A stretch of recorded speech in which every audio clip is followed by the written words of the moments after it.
Good evening, everyone. I am calling our February 15th, 2022 board meeting to order. Mr. Treasurer, please call the roll. President Adair. Present. Ms. Beckerly. Present. Mr. Brown. Here. Mr. Cole. I am here. Dr. Pierce. Vice President Reyes. Here. Ms. Vera. Here. You have a quorum, Madam President. Thank you so much. Please join me in the Pledge of Allegiance. I pledge allegiance to the flag of the United States of America, to the republic for which it stands, one nation, under God, indivisible, with liberty and justice for all. Okay, board members, on our agenda this evening, we have one individual here to speak on an agenda item. We will do a monitoring report with the superintendent. We have an executive report scheduled from our internal auditor. No report expected this evening from our treasurer. We have 5 items on board matters. We have our consent agenda. We will not have skipped. We have 3 people speaking on non-agenda items. We will not have executive session this evening. It has been changed on the public agenda, not on your paper version. And then we will adjourn. Is there a motion to approve the agenda? So moved. Second. Any additions or changes? Hearing no objections, the agenda is now adopted. So we're going to go ahead and move into our public comment on agenda items. We have Ms. Laura Krause, who is here. Ms. Krause, you have 3 minutes. I keep getting that wrong. We changed it. 3 minutes to address the board. The topic she's here to discuss is the Columbus Board of Education Development Conference schedule, and would like to, actually, I think that changed, didn't it? You want to thank us for helping your kids get to go on their trip. Mm-hmm. I do. Yes. I think, as you all know, no secrets here, I've been campaigning for the return of out-of-state trips for the children of the district, because there are out-of-state trips for the grown-ups of the district. And thus I received word, kind of as I was wrapping up to come over here today, that that change has been made by the superintendent. So all I wanted to do was pop up and say thank you for valuing our children this spring. It's time for us to get back to some semblance of joy around school. So I really am grateful for that. Thank you for listening to me and enduring my emails. Thank you for being a great advocate. We appreciate you, and we're excited that the kids get to go too. Thank you very much. All right, we're going to go ahead and move into the superintendent executive report. And as I stated, this will be around monitoring tonight. Interim goal 1.3, and I believe we have a brief presentation. Yes, thank you. If we can pull up that PowerPoint presentation, please. All right, so as stated, tonight we're going to discuss Interim Board Goal 1.3, second grade reading achievement or growth.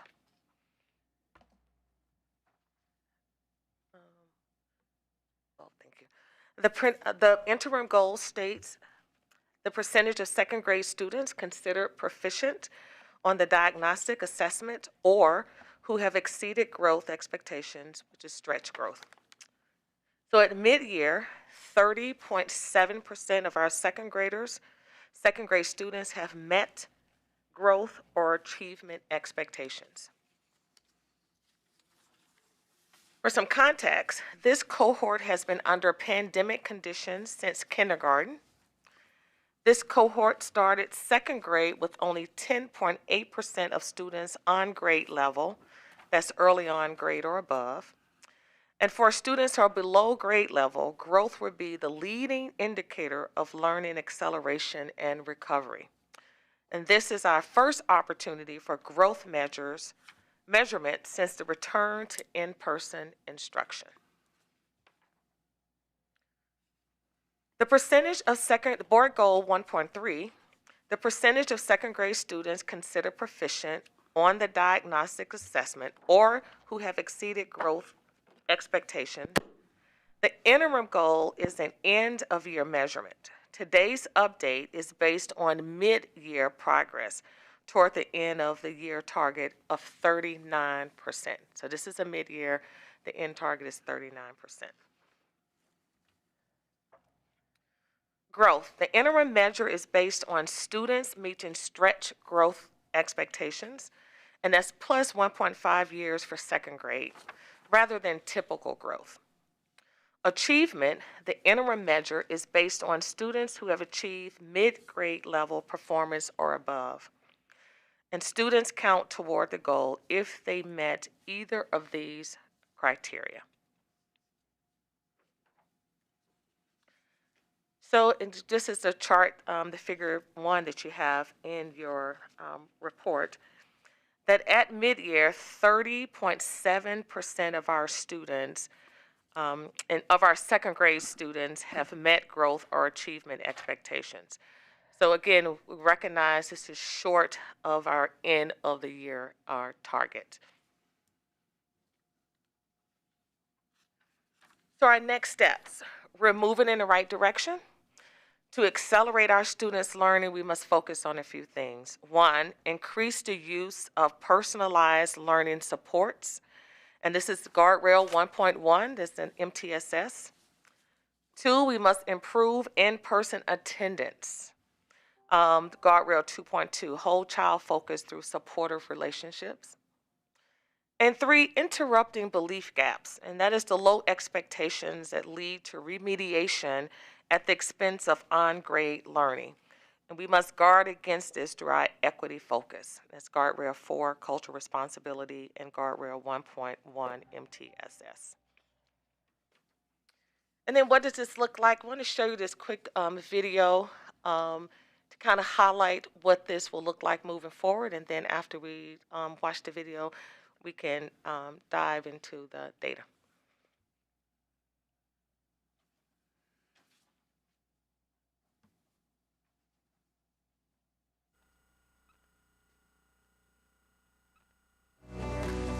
My name's Maureen Mahalik.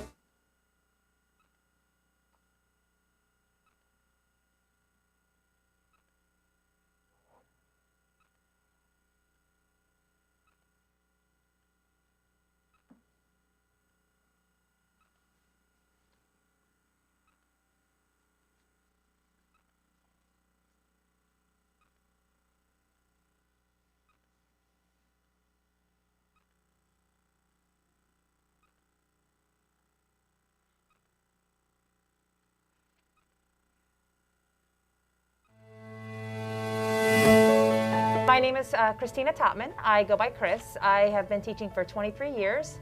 20 years of that have been here at Lindbergh Elementary and 20 years in first grade. My name's Maureen Mahalik, and I teach second grade at Lindbergh. My name is Raina Alexander. I'm an intervention specialist for primary grades K to 2 or 3. This is my 8th year teaching. My name is Brandy Merriman, and I am currently privileged to serve as the building sub at Lindbergh Elementary. Doing well on the iReady comes from first building community within your children. I think without, we teach subjects and content, but we're also in the business of teaching people. And I think when you form those relationships first, that's when true learning can occur.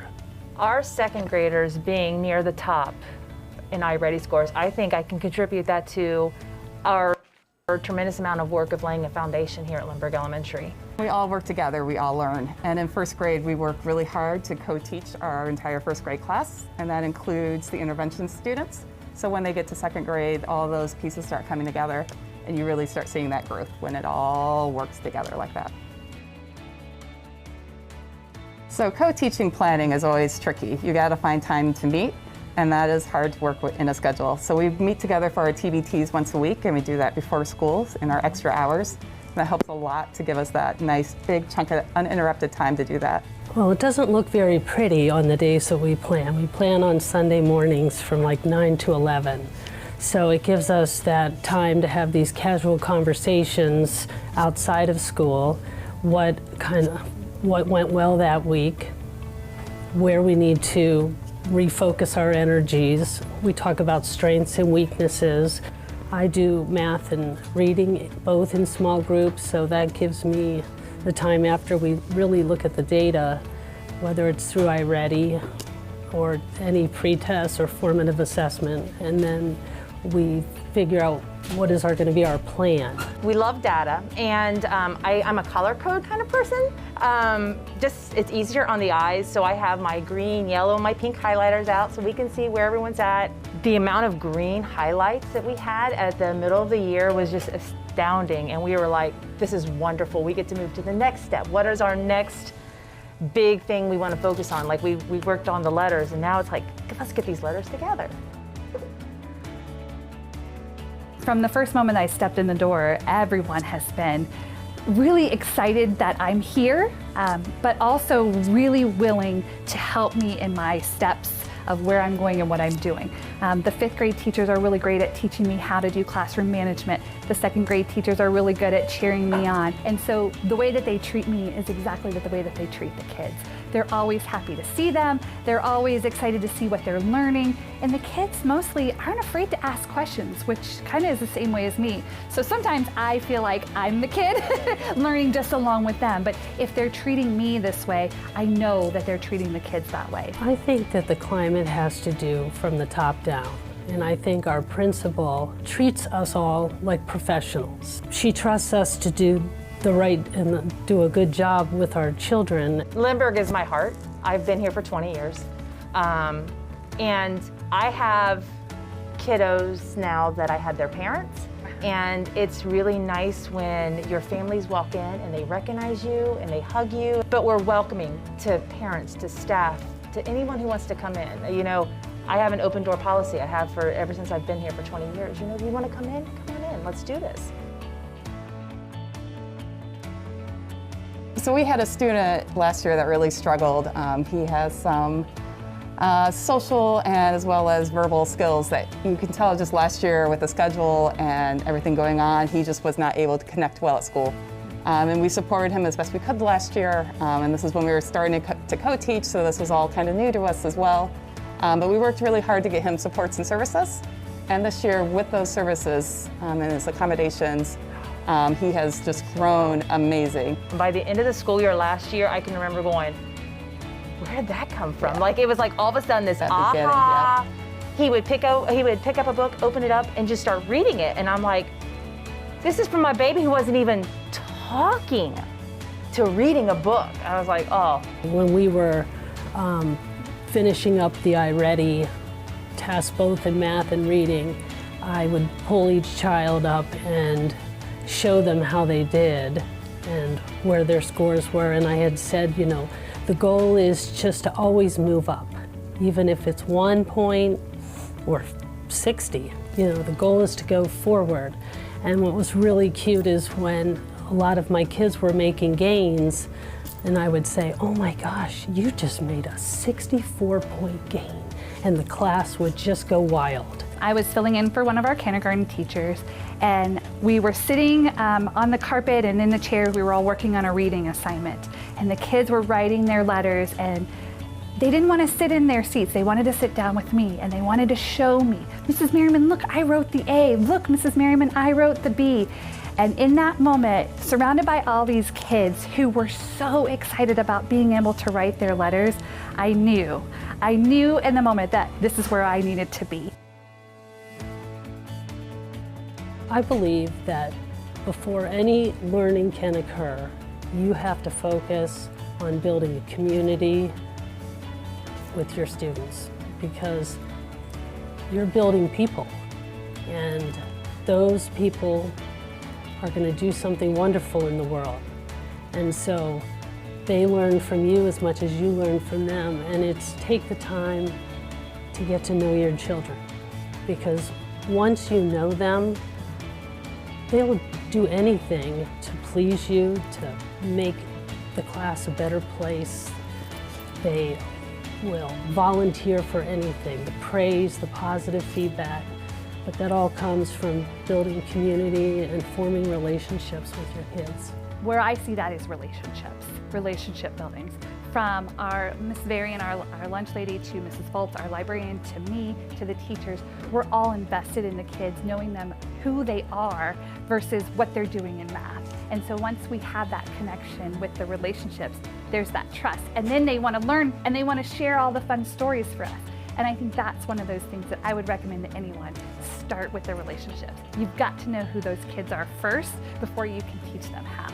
And because I am the building sub, I get to build relationships with everybody. So even the building sub can build relationships with all the kids. Well, I'll start because this is something that's close to my heart.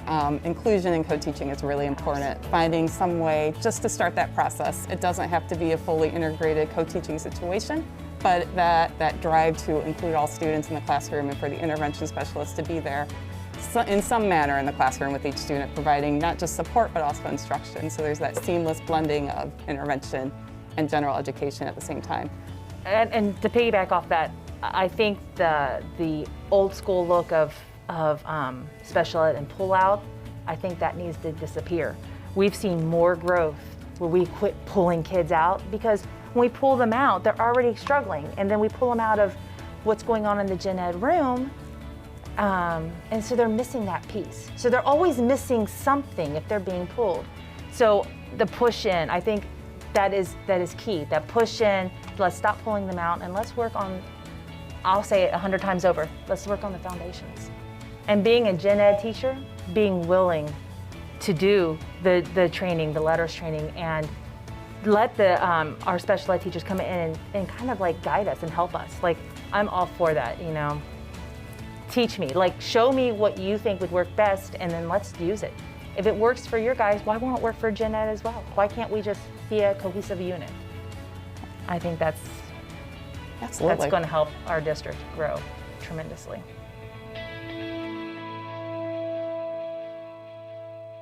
So thank you to our communications and our academics team for putting that video together. So looking at that video, what do you think that particular school did? How well do you think they did?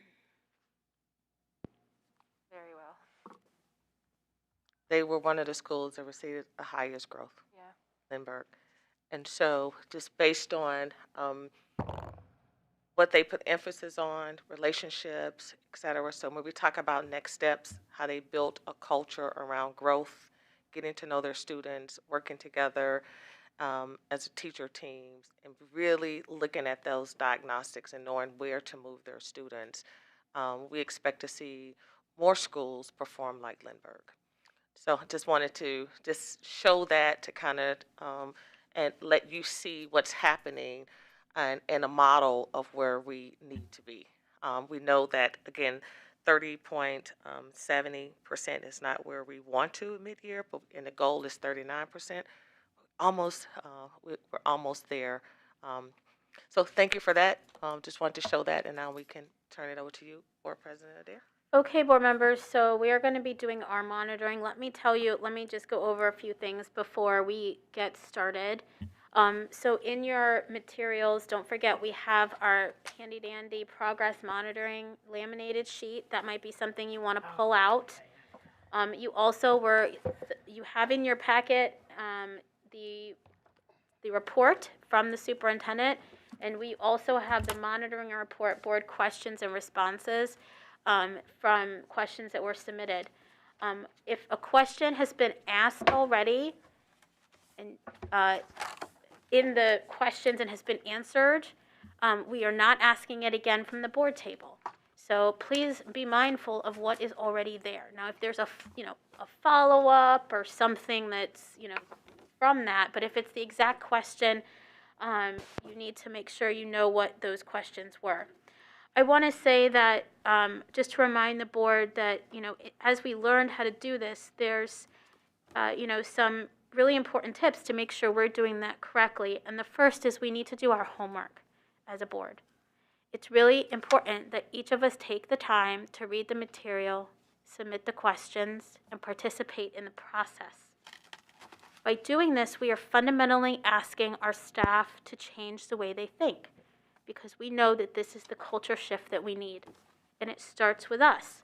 We are the leaders, and we have to take that opportunity to demonstrate the change. So please, board members, do your homework. Remember that we are understanding our realities. So we are here to understand where we are, where we need to go, and this isn't a time to play gotcha. This isn't a time to offer advice. This is a time to really dig in and figure out what we need to do. And we continue to keep the conversation going because this is also about having a growth mindset as we continue the process. So board members, as we begin the monitoring, we have to ask ourselves these first questions. And so we will ask these questions before we can start. And this is in looking at the monitoring report itself. Does the monitoring report clearly show what is being monitored, which specific policy and goal interpretation, etc.? Does any board member want to answer that?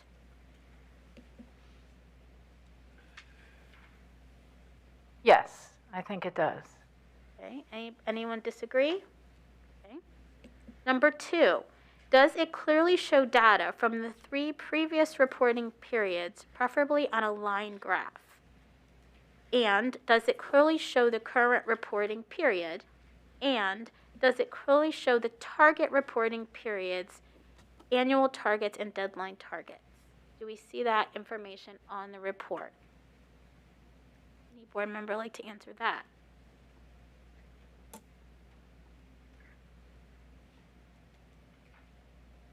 Yes. And we are given a graph in the chart. Board member Beckerly? I think the answer is yes, but it could be a little clearer.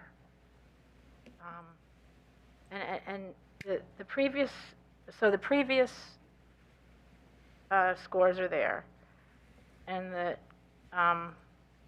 blue.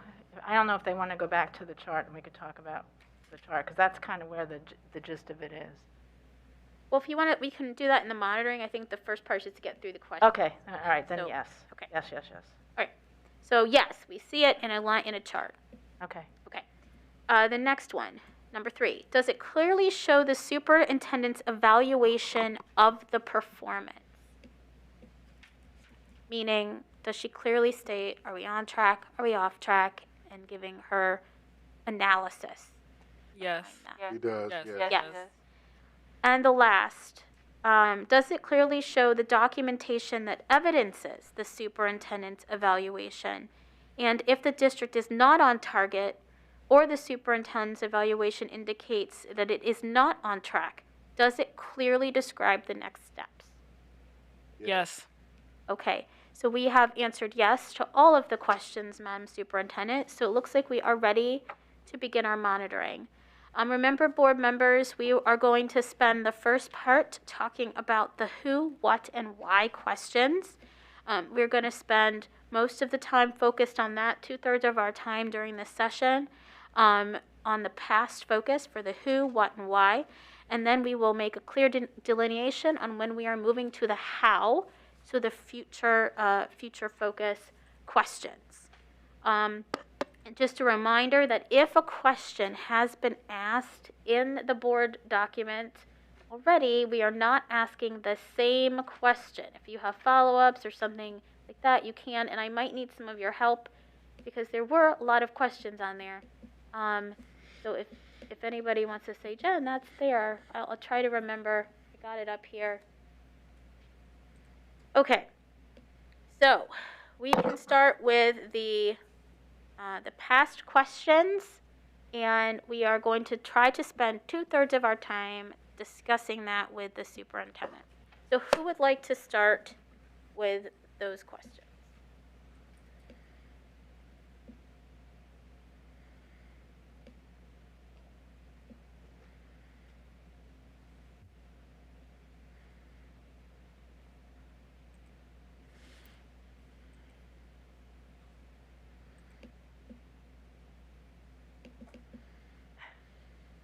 Can we do the first question again, please? Just in terms of What are the questions? that So, section that we're covering. yeah, so we're covering the who, what, or why.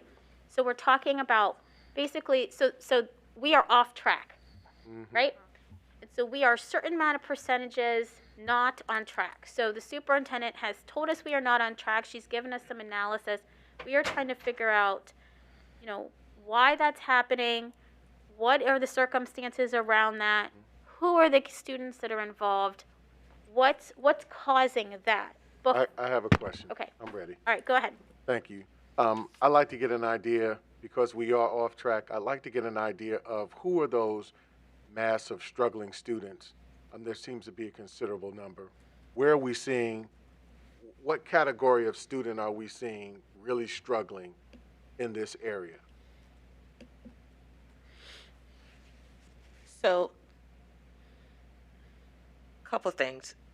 One, we know that only 11.2% of our students are considered proficient. So that's a very low number of the cohort. So the cohort is about 3,500 students in the cohort, right? So with that, we can just basically say majority of our students are struggling, and it's because we think about not the majority of that cohort, and it is because of the number of students. If you go and look at chart, go look at table 2, and we look at the number of students that performed early on or above. We see that the majority of our students did not. We see, if you look at school years 19, 20, and 20 and 21, we see that we did not see that our students are performing on. So the category, I would say all, I wouldn't say one specific, you look at one specific student group, I would say all of them. Okay, thank you. That's just a question that helped me wet my own beak here. The bigger question is what section of the assessment are they struggling with? Is it comprehension? Are there particular targeted areas in which we're seeing students not meet the mark? If you were to be able to break it up into kind of a group, on a group-for-group basis, what's that biggest snag area? What's the next two biggest snag areas for these students during this assessment? Right. So on the diagnostic test, when our students take the diagnostic test is really telling us how well our students, individual students, are doing. So when you're taking the test, the questions get harder as you answer more, or they get easier. As with iReady as well, yes? Correct. This is iReady. This is a diagnosis test that they're taking. So what we're seeing that once our students take those assessments, right, and we kind of know where our students are, then the teachers are taking those assessments, and then they are kind of curating their own individual instruction for those students. So you're able to, I'm sorry, Michael. No, you go ahead. I have one more. Okay. Go ahead. All right. So what we're seeing that once our students at the middle of the year, when we're gauging how well our students will perform at the end of the year, based on those formative assessments using iReady, we're saying that the number of students who would be proficient is on the OST is not there yet. We're not there with the number of students who would be proficient. Now, our goal was 39%, but again, we had 30% of our students who would perform. So do we know which particular area? This data does not tell us what specific area that our students are not proficient in, the specific section, but it's just given us a compilation of who's achieving below grade, at grade, or exceeding. So with that, particularly with this idea about iReady and its ongoing use in terms of assessment, is this just a kind of one-shot deal here, or are we trying buckshot methods? And what I mean by that is are we looking at other opportunities to assess where students are? Is that not appropriate? I don't. The framing of the question is, so you're asking her what other strategies or other methods of assessment, maybe? Yes. Yeah. And the reason I'm asking, Madam President, is because I know how iReady works. It's one that is time intensive. You actually have to commit ongoing time on a per weekly basis to this piece. Right. I was in a district where 45 minutes a week was the requirement. So in terms of strategy with iReady, where are you looking to go with that? And are there other assessment opportunities that we're offering where we can maybe even get a clearer idea of where our students are? So part of that was already addressed in the report, because they talked about the time commitment to iReady, and that was one of the next steps. But the other strategies, the other assessments would be How are we moving forward? Right. it's a type future. deal. So It's a how are we moving forward? We're not there yet. so we're Yeah, not we're there not yet. there yet. We'll Okay, put thank in you, that. thank you. But I will say this, remember in 2018-19, the district did a pilot of iReady to make sure that this was the diagnostic test we wanted to use. And we believe that, yes, it is, although it is time intensive, it really gives teachers accurate information about where students are. So we believe as a district that this is the tool that we should be using. Now, are there other measures that we can use in addition to that? Absolutely. But we believe that when this tool is used well, teachers know in real time where their students are, and they know how to use these diagnostic assessments to move our students forward. What's important, though, I want to say, is that our students take their time when they're doing these assessments, because if they complete these assessments accurately, the teachers have accurate information in order to make sure that the students are growing, because they're seeing that data. They are taking their lessons and utilizing if it's their centers, all of their lessons around making sure students are growing. So it's important that they are utilizing this assessment well, and that we're giving, and we can talk about that a little bit more, that we're giving the training to our teachers to help them make sure that they're implementing this strategy well and getting the accurate data. Thank you. Before I go to Dr. Pierce, I did forget one of my things I was supposed to say is that, remember, board members, we are here to ask strategic questions to judge the strategy that the superintendent is using. We are able to use the written questions as an opportunity to ask tactical and technical questions, but that is not the time for this at the table. I'm still not 100% great at calling the tactical versus strategic, but it's something I did want to bring up. So remember, we are here to figure out, do we understand why she has selected what she has in terms of the strategy, so that we can better understand it from the higher level at the board table, and the written questions are the technical questions. So how does iReady work, for example, is a technical question. Yeah. And it does focus on the reading comprehension too. That we know that reading comprehension is one of the ones that our students are struggling with. So. Dr. Pierce. Thanks so much, Dr. Dixon, for this report. Is this thing even on and working? I don't hear you. Yes. All right. Okay. Thank you, Dr. Dixon, for this report. My question is basically, did we run any correlations to begin to understand how tables 4, the achievement by race, and tables 5, the achievement by service, may be impacting one another? That's a great question. No, we didn't, but that's a great question that if we, moving forward, I know one of the, this question came up last time when we wanted to see some things by race in our student groups, but we didn't. But I'll make sure we do that moving forward and add that as part of your packets. Thank you. And just as clarification for my colleagues, as we look at and think about our who are the students that are struggling the most, I'm specifically concerned that our homeless students, our emergent bilingual students, and our special education students are highlighted as those 3 top percentages that are struggling the most. And so if there's correlations between race or even region, or a correlation that can show us and pinpoint more definedly who's struggling, I think that would be important for us to know. So thank you for that, Dr. Dixon. And there were some questions, Yeah. a little bit different than what Dr. Pierce asked, but in the question document around those two populations, homeless and bilingual as well. Vice President Reyes? So I guess I had a question based on her question. So I had asked, are Hispanic students not being tracked or regional data? And the response was ethnicity. The report was different. Are you saying that you can't pull it by ethnicity, or you're So I'm based saying on her response?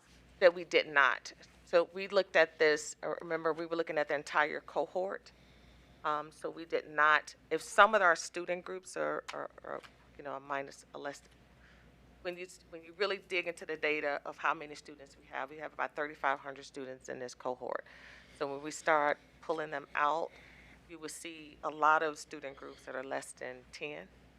But we can, but we'll really be, you know, we'll be diving deeper, and if that's what the board wants, but we'll be digging a little deeper into that data. But, you know, I know how many students in those, when we look at those percentage.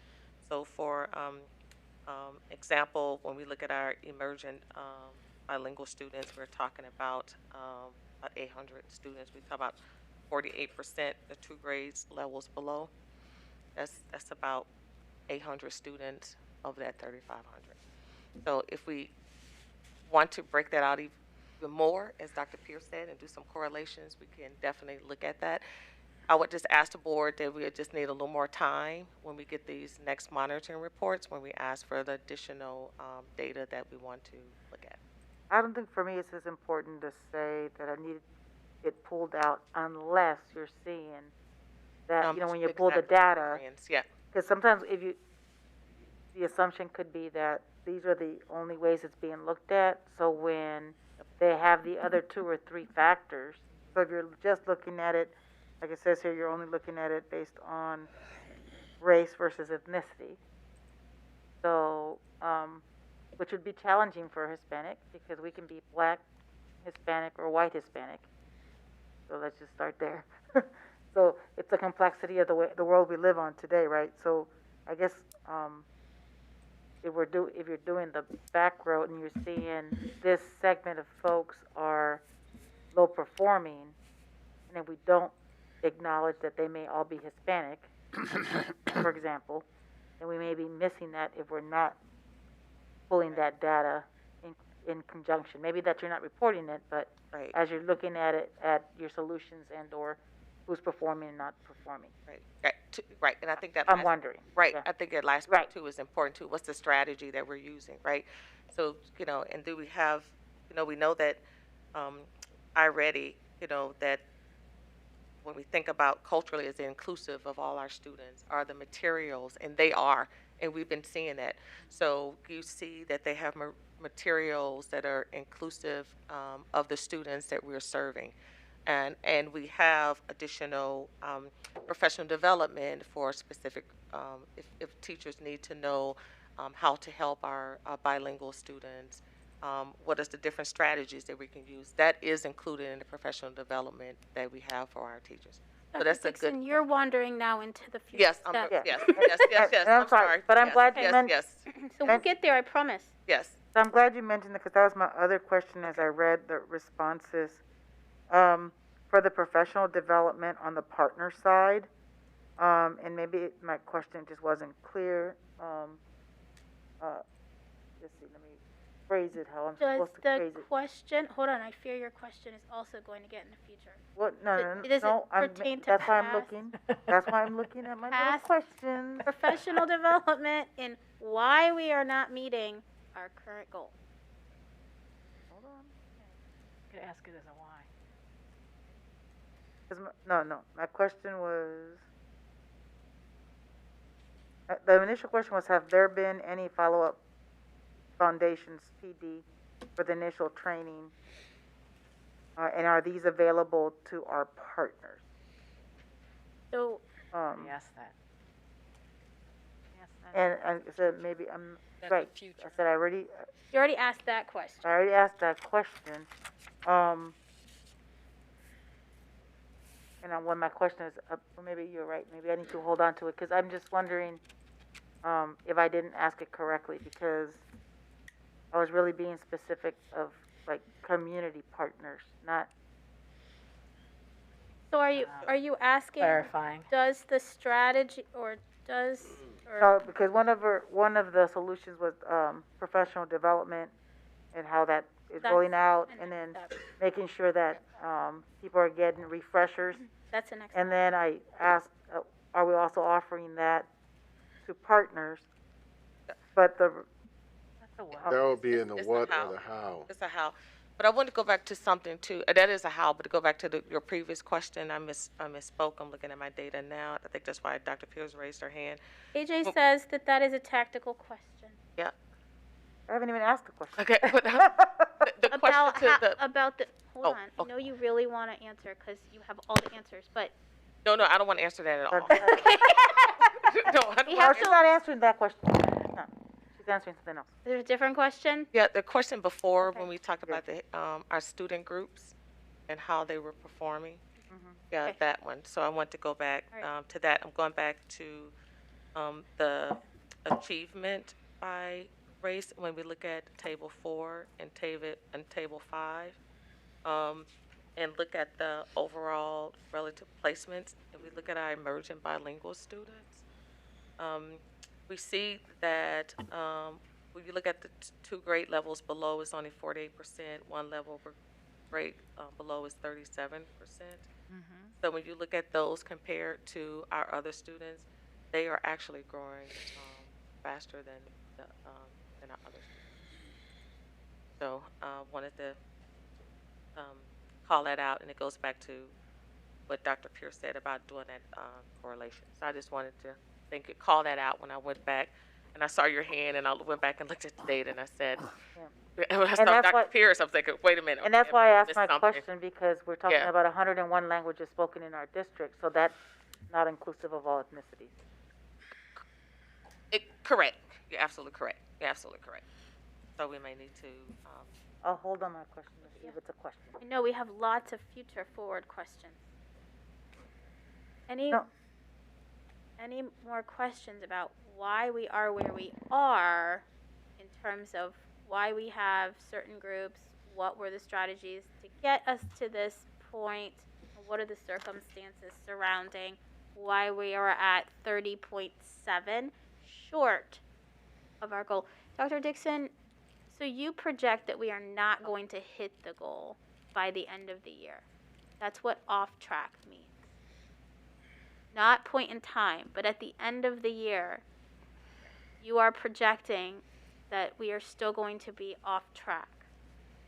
yes, we're going to still be off track by the end of the year. We're going to make some growth, but we have some, and it'll go to the how, that some of the intense work that we plan to do with our Power On and with summer school in order to get to that target, hopefully by the end of the summer. But right now we're off. Now the goal, we're off about, when we think about the number of students, it's about a little over 200 students that we're off to meet that goal. And so we do not protect that. This is short of our end of the year target. We're going to be short. But now we have a baseline. That's been important to ensure that we have a baseline, because when we go back and look at chart 2, or table 1, when we go back and look at our academic year, just remember that 2018-19, that was a pilot year. And then we look at 20 and 21, we're looking at that as the test was administered remotely, so we see some elevations there. So we really now are solid that we have a baseline that we can move forward with, and that established baseline is what we didn't have when we started this. I think Board Member Beckerly and then Dr. All right, thanks. So just to make sure that I understand this and that we're clear, when we say we're not on target and we're likely going to miss by the end of the year, which is what off-track means, we're not on target to have our second graders at the end of the year. Is it accurate to say, does this mean that we're not on target to have this cohort meet 55% reading rate at the end of third grade? Because that is what the ultimate target is. Right, remember we said we wanted our students to be both, when we go back and look at the goal, we said the percentage of second graders considered proficient on the diagnosis assessment or who have exceeded growth expectations. But And that we said 39%. Right, so that annual 39% for second grade is what we needed to hit in order for that cohort to hit 55%, which is our 5-year. Is that, I mean, is that how those two numbers? Oh, I see what you're saying. That's the number that we expect to hit as third graders to be proficient at third grade. So in order to get to the 5-year target of 55% of our third graders passing or doing, on the Ohio State test, we need our third graders to be hitting 39%, our second graders to be hitting 39% at the end of the year on this goal. Okay. On this interim, rather. That's accurate, right? So if we're off target for that, that's part of what this means. It's part of this mean, Right. and that's the growth that we have to do. We just have to make sure that that we're doing more of when we get to the how. Right. Well, because it's interesting. I mean, yeah, okay. And then my next question is, and I know I asked this question, and AJ's going to say it's technical, but I struggle a little bit with this chart. So I guess maybe I'll go back to follow up with a technical question, but I would love to see the line where it's supposed to be Then whether rather than action, so that we see where the blue line's supposed to be versus where it is, so we kind of see where we're missing, as opposed to just how it's supposed to meet with the orange line. Okay. My next question is, what's working? No, that's not a future. What is working to get to the 30? She's asking what strategy, and that was part of the video. Yes. Yes. Yeah.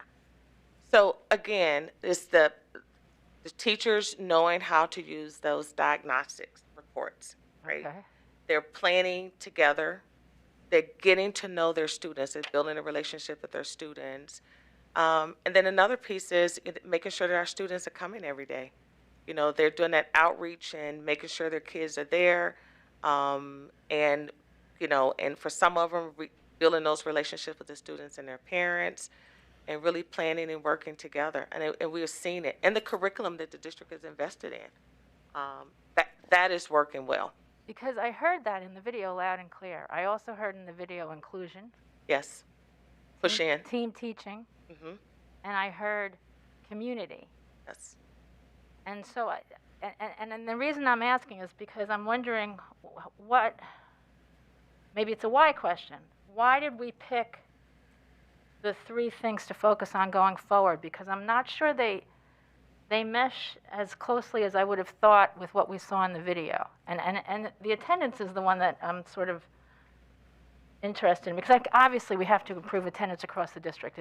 But is that really the one that's targeted for reading? Only because when I asked the question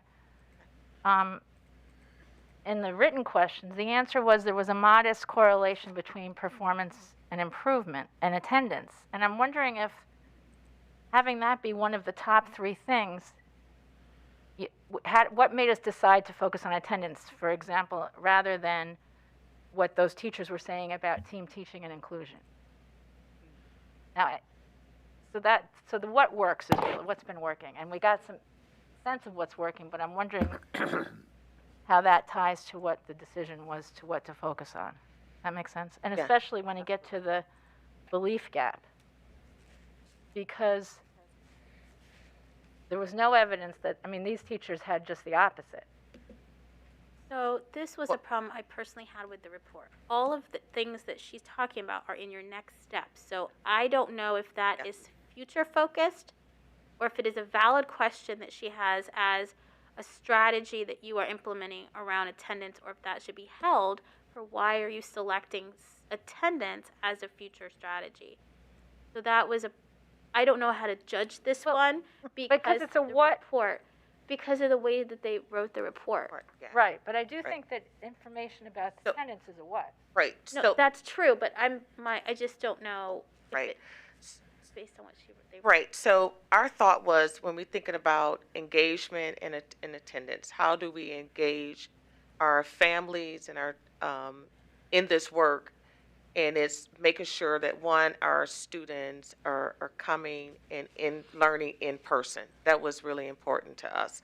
So we decided that was, the more we see our students coming to school every day, the more they're engaged with their teachers and their peers, the more time that they're spending on iReady and just learning, they will, we will see these gaps close. So that's why we meant by attendance. Attendance in school is definitely correlated to that, to student outcomes. So I guess So that's why we spoke to. yes, but I think the way that it's written, so is it a current strategy that you have employed to get to the 30.1%? Yes. It is a what?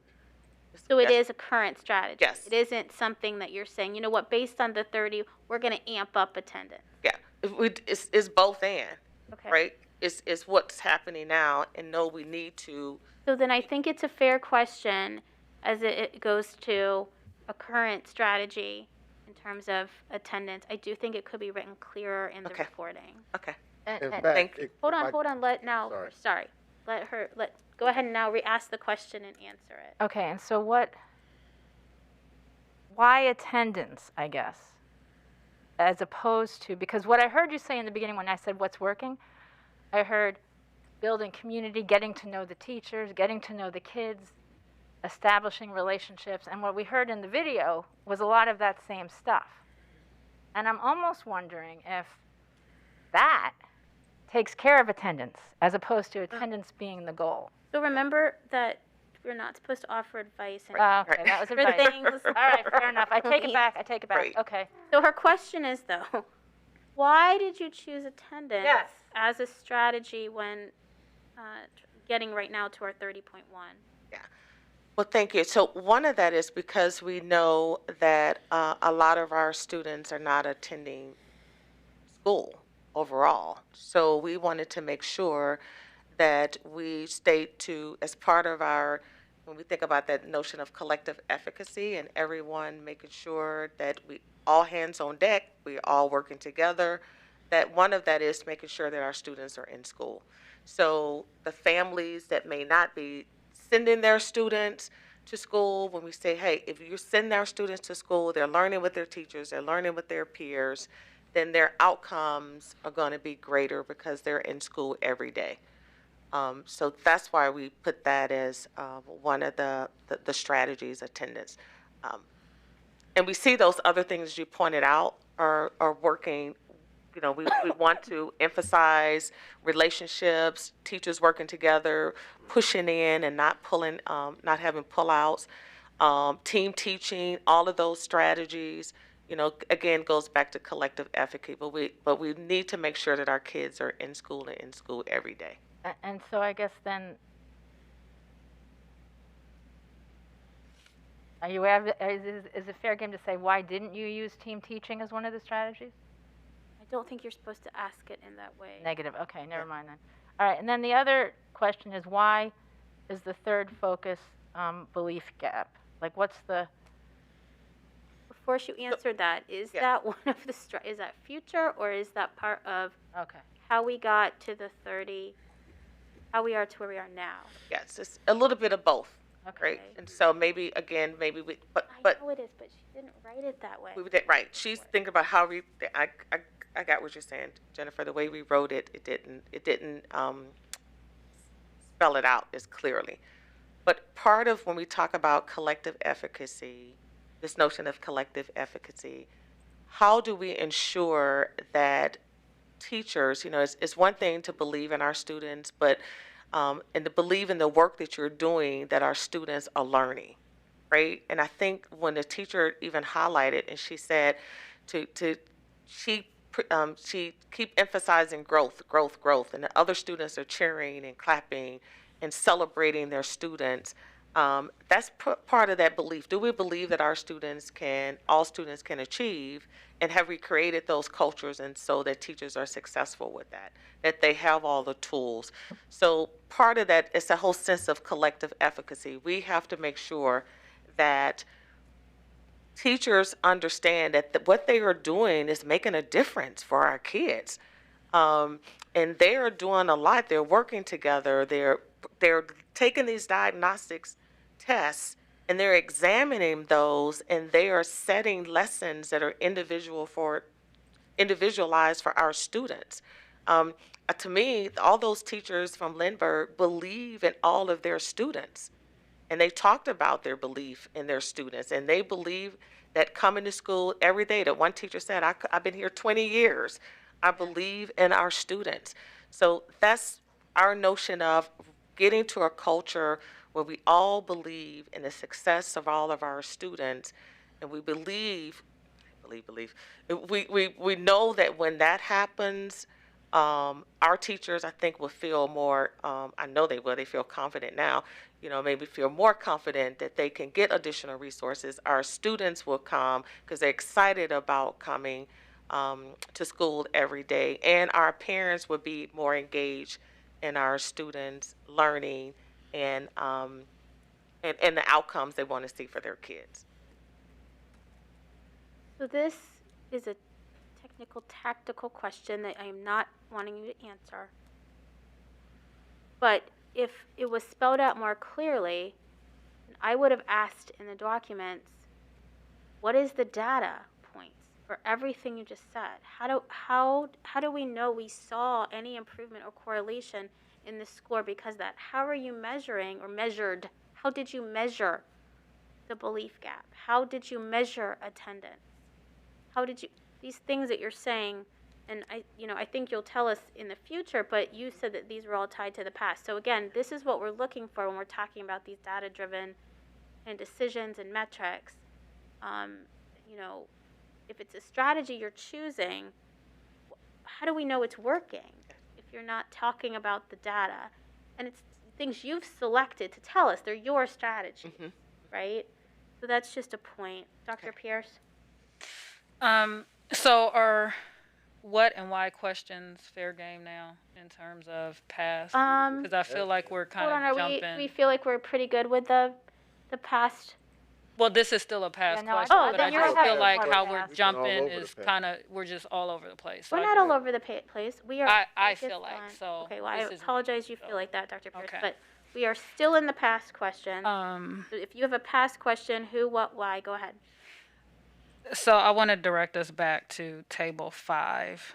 Can you clarify for me when we are looking at the emergent bilingual, the special education, and the homeless population for 2 grade level below? That's referring to the percentage of students that are below the point where we need them to be. That's okay. And we see that number for those population has grown since they were in the 1st grade. Yes. I just want to make sure I'm Right, interpreting. right, Okay. Yes. So the question then for me becomes, what is currently happening with our iReady usage for these particular populations? What do we know currently? And it's not even currently. What do we know in the past about their iReady usage? Clarify that. Break it down.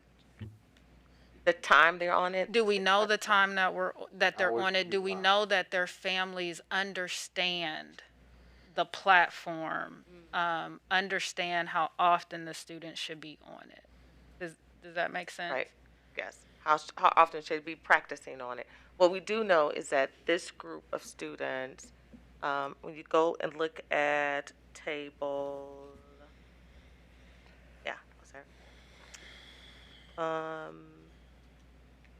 these are the 2nd graders. When they were in 1st grade, can we go back and look at 2021? Many of these students took their tests home. They were at home when they took their tests, and that's why we thought that that was the year that students perhaps across the country received some help on their test, the reason we saw this jump.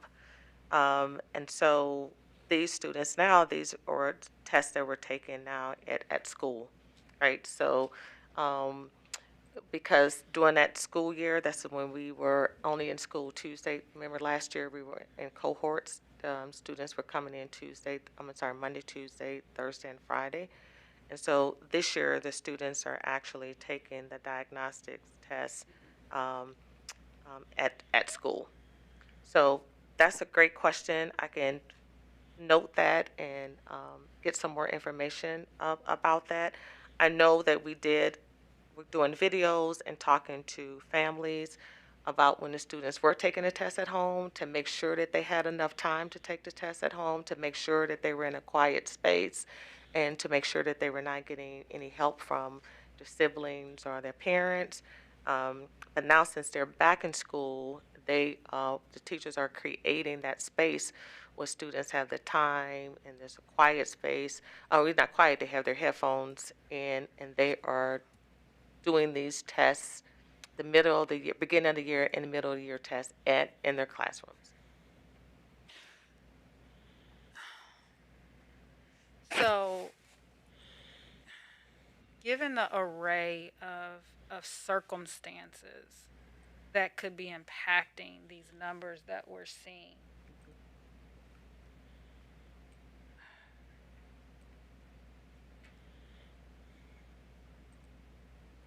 why is it presently that iReady can't be the explanation for moving us closer to the numbers that we need to be? Presently, as we look at the numbers, as we think about they're back in school, the attendance is going, right? Mm-hmm. So why is it not working in this area? Like, why aren't we seeing greater gains? Well, one is we think about the growth that was needed, right? So if you think about how far our students needed to grow from beginning of the year to the middle of the year, okay, right? And then based on that diagnostics, based on the interventions, and based on our teachers teaching the curriculum, I think we have seen, that's why we focus on this, on the stretch growth. Can it be attributed that already maybe get us there faster? Perhaps we didn't look at it. This data doesn't tell us that. So that's something we can I have our team to go back and look at, but this particular data doesn't suggest that. I can go back and find out and look at that a little more deeply. Yeah, and come back. And then I guess my final question about kind of this past present. I kind of walked through the MTSS and tried to understand if I'm a parent of a student that is at this below point, there are several interventions that are laid out in the booklet. And so in terms of those interventions, do we know that those additional interventions are working? Or, what of those interventions are not working? Are those MTSS interventions working? Right. So your question is, when we look at the results from the diagnostic, and we're also looking at the Tier 1 curriculum that we're teaching. Because right? it lays out all those little steps. Right, Yes. all of those steps. How do we know that the information from the diagnostics test is actually getting us to making sure that those students are testing on level, right? What are those interventions that we are using, right? So part of it is the diagnostics test allows our students to go back. So remember, the students, the teacher get their diagnostics report. They're actually teaching. The kids get to go back and test again to see how well they're doing. So it's always growth. The kids are always moving up based on what they're learning in their court. With the Tier 1 teaching, the interventions that the teacher may be using, so when they go back to the diagnostics test, they should be seeing some growth.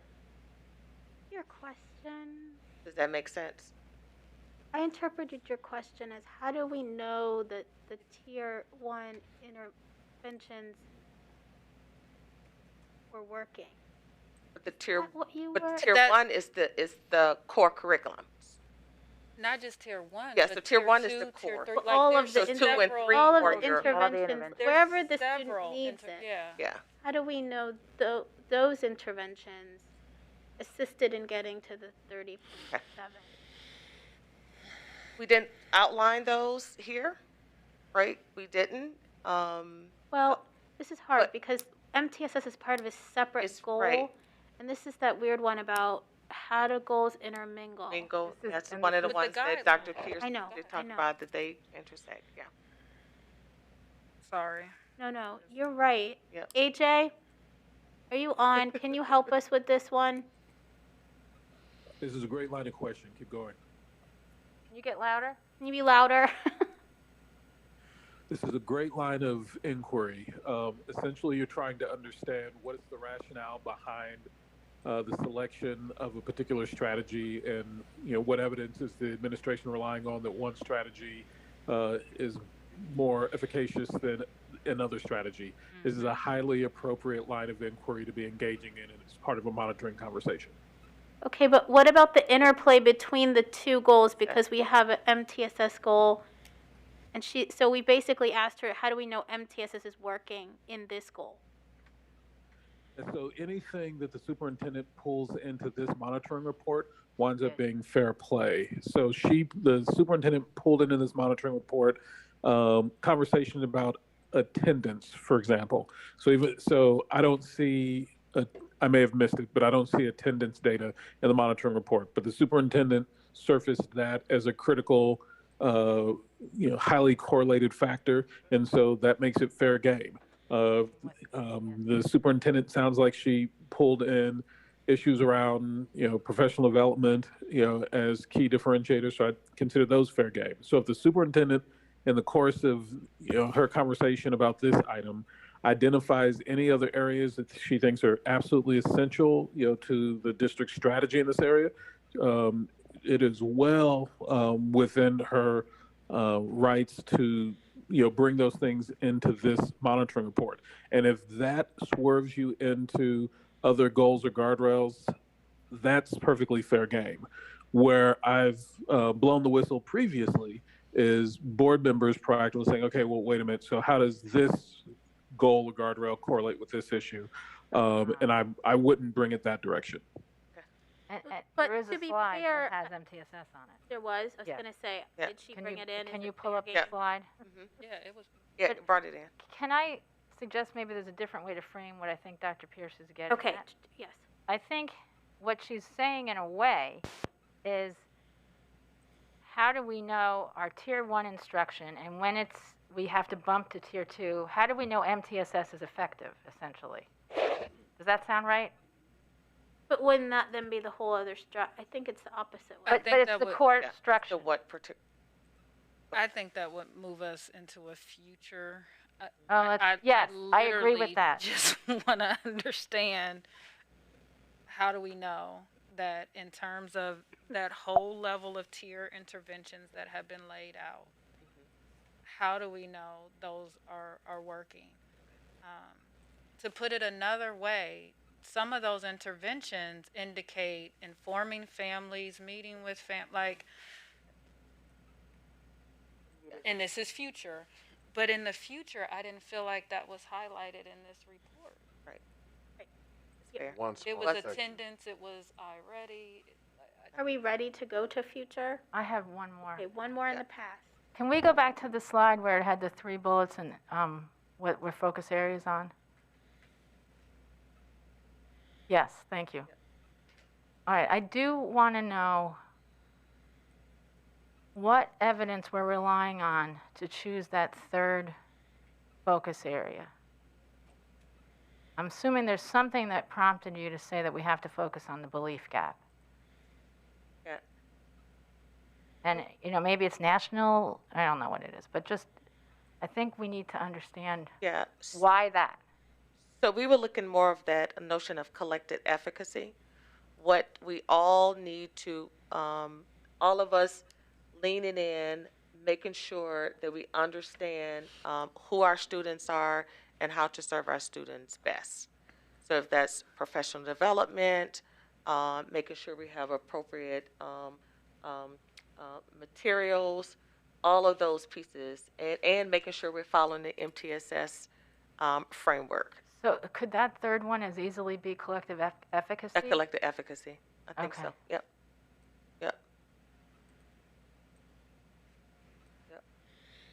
Madam President, Yes.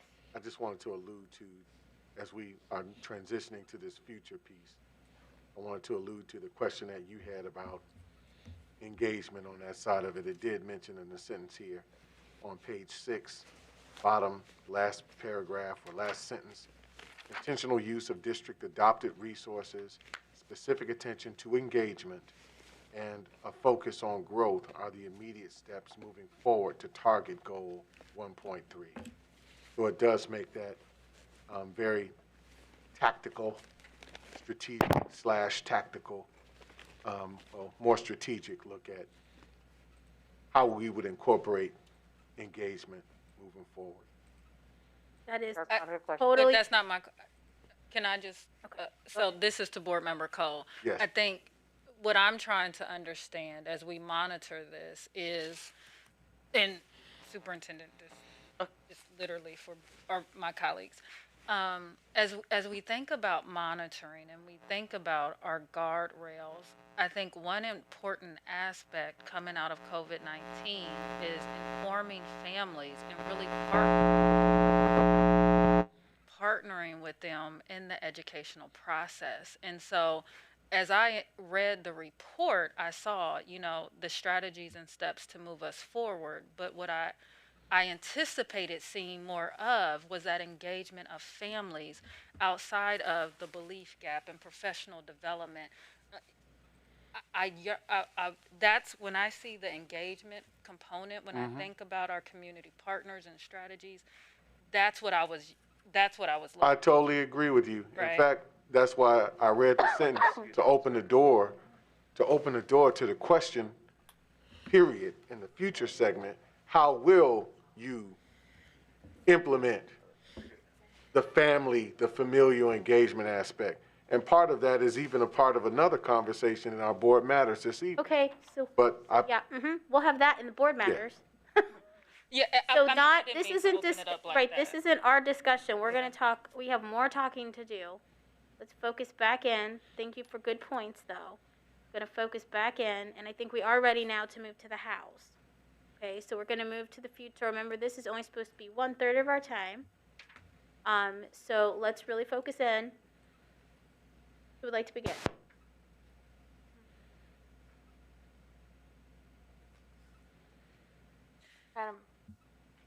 Board Member Vera. So Dr. Dixon, I really was excited to see in the video the team teaching highlighted area, and so I guess my question is how, I know you mentioned that as a strategy you would like to see across the board. How are we going to go about that implementation of team teaching, and what does that look like?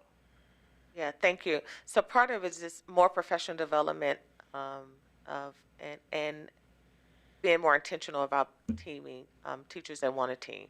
I mean, there are some specific strategies and training that we can give. Those two teachers have worked well together, and it is a specific dynamic you have to have when you're talking about your gen ed teacher and your special ed teacher, the time that they are meeting, if you notice, the one teacher talked about they meet on Sundays from 9 to 11, right? It's the time that you have to work and plan together. So we need to, one, find if we can do more of that in the day for some who can't plan on the weekends. But that professional development is very important, that we could provide our teachers with that time to work together and the tools that they need to team. But team teaching is can be a powerful strategy with the right teachers partnering together. Thank you, Dr. Dixon. I just have one more question. In terms of the diagnostic reporting, how are we going about making sure that families understand the results of those diagnostic tests? Yeah. I know you mentioned, is that another how? It's fine. It is a technical how, but it's a technical question. So technically that should have been in writing. I'll let her answer it. Yeah. Thank you. That's a great question. So one is making sure we do have the teachers are meeting with families and giving them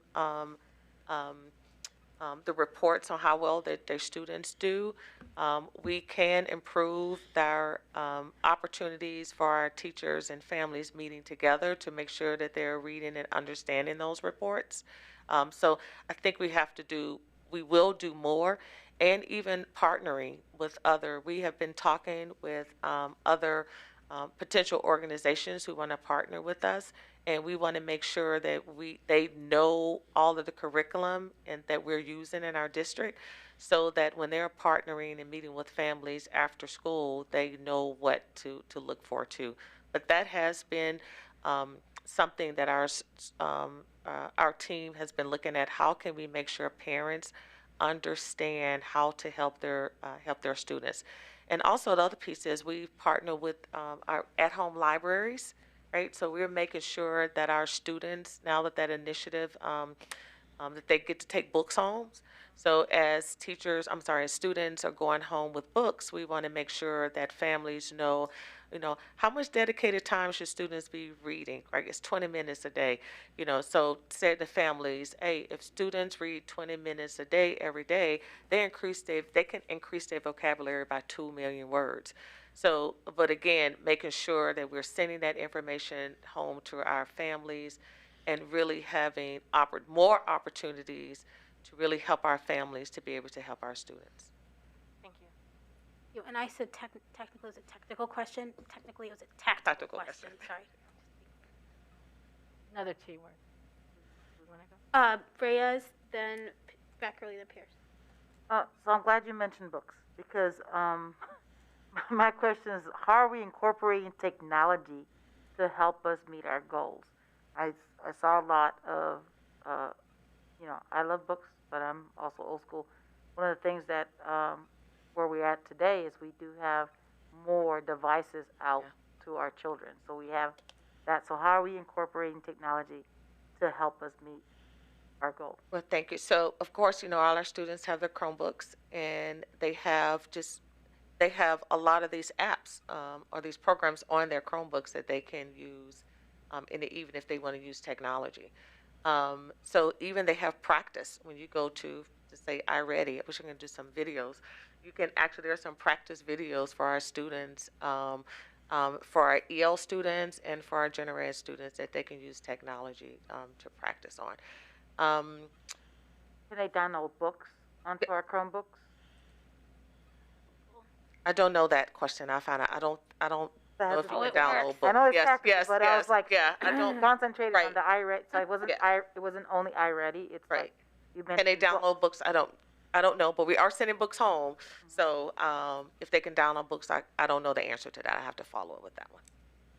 So my second question is, given what we know about the strategies you provide, how can we speed up the progress? How can we get us to that goal? Thank you. I think it's that using some very specific strategies. We have the Power On strategy, where we have teachers that can receive 250 hours if they want to have after school professional development on weekends. We're also looking at this summer. We have summer school Monday through Thursday, but we're looking at Fridays being one specific day that our students that need additional interventions will spend that one day a week with that reading strategies. You know, so if it's our second graders who are behind, they come in the summer 5 days a week, but that one day being dedicated to this specific strategy. So we have some other acceleration strategies that we're exploring, but we really want to give each of those buildings and those teachers an opportunity to design what that looks like, not only with our teaching staff, but with our support staff too, because remember those hours can be, that we are sharing those hours with our classified staff members too. So everyone has the opportunity to join in, and then partner organizations. Our schools can partner with some of the local partners in the community to also help with these, specifically with our reading strategies. And then lastly, the local libraries. So we have partnered with the libraries for many years with our curriculum, so students and families can go to the local library in the summer and now for additional reading help, et cetera, and programs at the library. How will we be using those learning centers? How will we be using those? Will we, now that we're kind of out of COVID? I think that one's leading into a little bit tactical as well. A tactical question is, how is she going to implement the strategy? We are asking, how do we know her strategies are any good? Right. Think about it that way. Yeah. Those are fair questions for I'll ask you later. writing. Okay. Okay, done? Beckerly. Okay.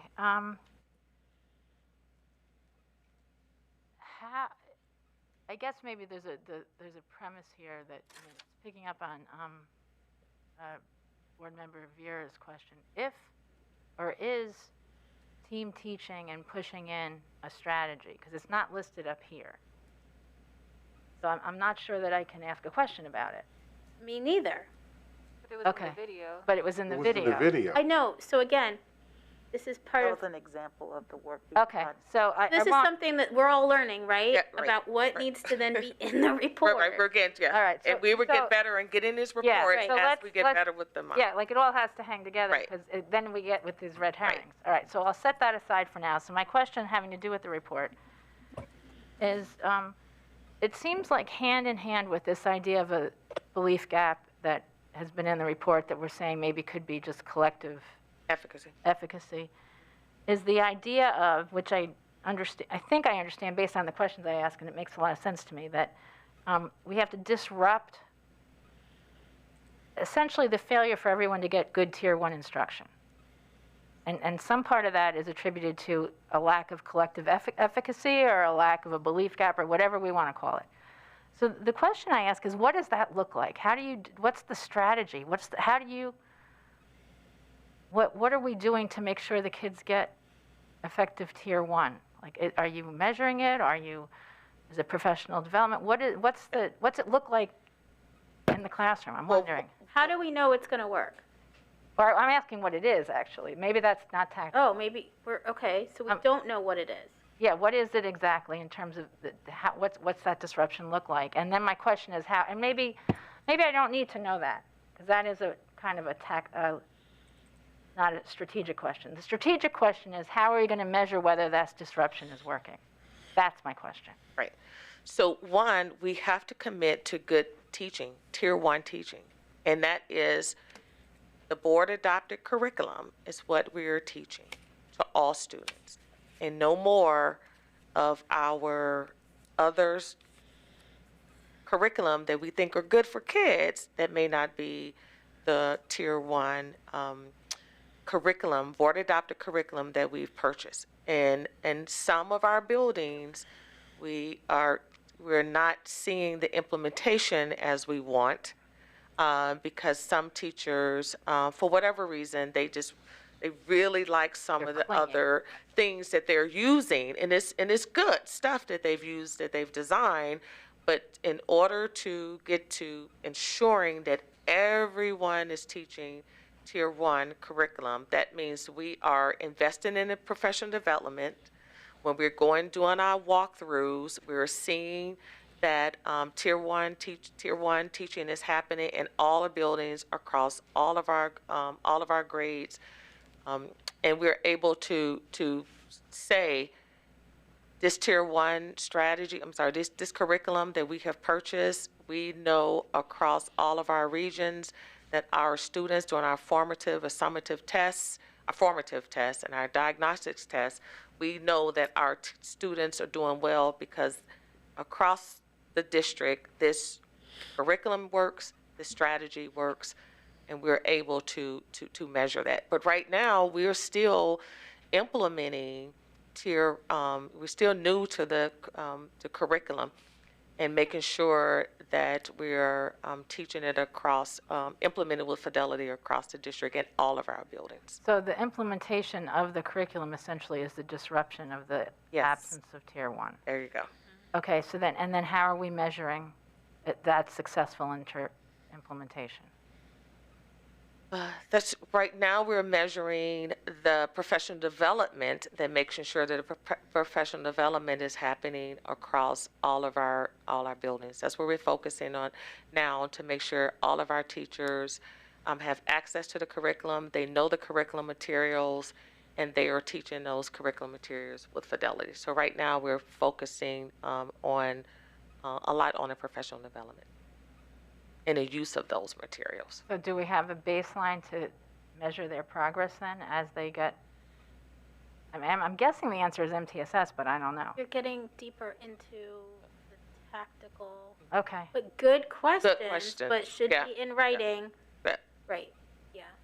Okay. Are we allowed to do follow-up questions? No, we're not going to have time. No, I mean like a follow-up. Oh, in writing, yes. So remember that this, we will do this again. Right. And so Come back. all of this discussion will gear up the one for next time. Okay, So we are fair going to enough. come back and talk to her about attendance and talk to her about PD and talk to her about belief gap, because these are now things she told us and the report will now reflect. These So things we're that all talking learning. about. So but if there are more technical, tactical questions we need, it's still fair game to send them in. They'll Correct. just appear on the next time we do this. Right, and so that's how they're refining what they Yes. just said. Correct. So All right, someone is excellent. actually taking notes, we're jotting Perfect. down, getting the questions, Got it. getting all this Yes. information, yes. You want me to put your name on the list? You're on the list, sir.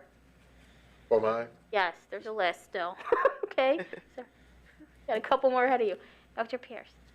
I just have a couple of questions. How will these results show up in the future, in specific with our PBIS or summer experience? Thank you for discussing Friday. I think I'm more in general for our second graders, our first graders. Are we going to open up more seats for those students? So how will it show up in the future for our PBIS from a district-wide perspective, our summer experience, and our Power On? So I think the only one of those you can talk about right now is Power On. Well, she mentioned summers, Did or she? summer experience, yes. Is that up there? No, she indicated when she talked about Fridays being the day for additional intervention. Oh, okay. PBIS, I think, goes with that MTSS. I mean, it's a part of that. So, Yeah. So what we would do is when we give our end of our summer report, we will make sure that those strategies are included, and how we're measuring those strategies. We'll make sure that's included in the end of the summer report. can I add a caveat? Not that you I don't want you to make sure they're included unless you find that they are going to be actually useful work. strategies. Yes. Oh, absolutely. So, Because part of it is some of these things are what we do. We've just not pulled them out and just said that this is a PBIS strategy or MTSS strategy or a Power One strategy. But now we're going to be more intentional when we call those out when we do our end of the year report. okay. Yeah. Because we're doing, a lot of the stuff we're doing, we just have not called it out and stated it was a specific MTS strategy or a PBIS strategy. But that's becoming what we're we're becoming a culture that we are identifying this and we have that same common language of what these strategies are. And so people know that, yes, that's the MTSS strategy. Yes, that was something that was done with our Power On. Yes, this is something we do with our PBIS. So that common language helps the entire organization to know what we're talking about and what we're measuring and why. This is just, how can our Power On strategy with students help speed up the progress with this? Because there are also programs that are student focused, right? What speed up the progress with our reading, get our student. Then you For got, this particular demographic. yeah, just a targeted outreach. We got to really have that targeted outreach for those particular specific students based on their diagnostic scores. How far, when you think about closing those gaps, how far are those students away from being proficient readers, and how soon can we close that? You know, some of the stretch growth says, you know, you need at least a 1.5, you need 5 months growth, 1 year growth.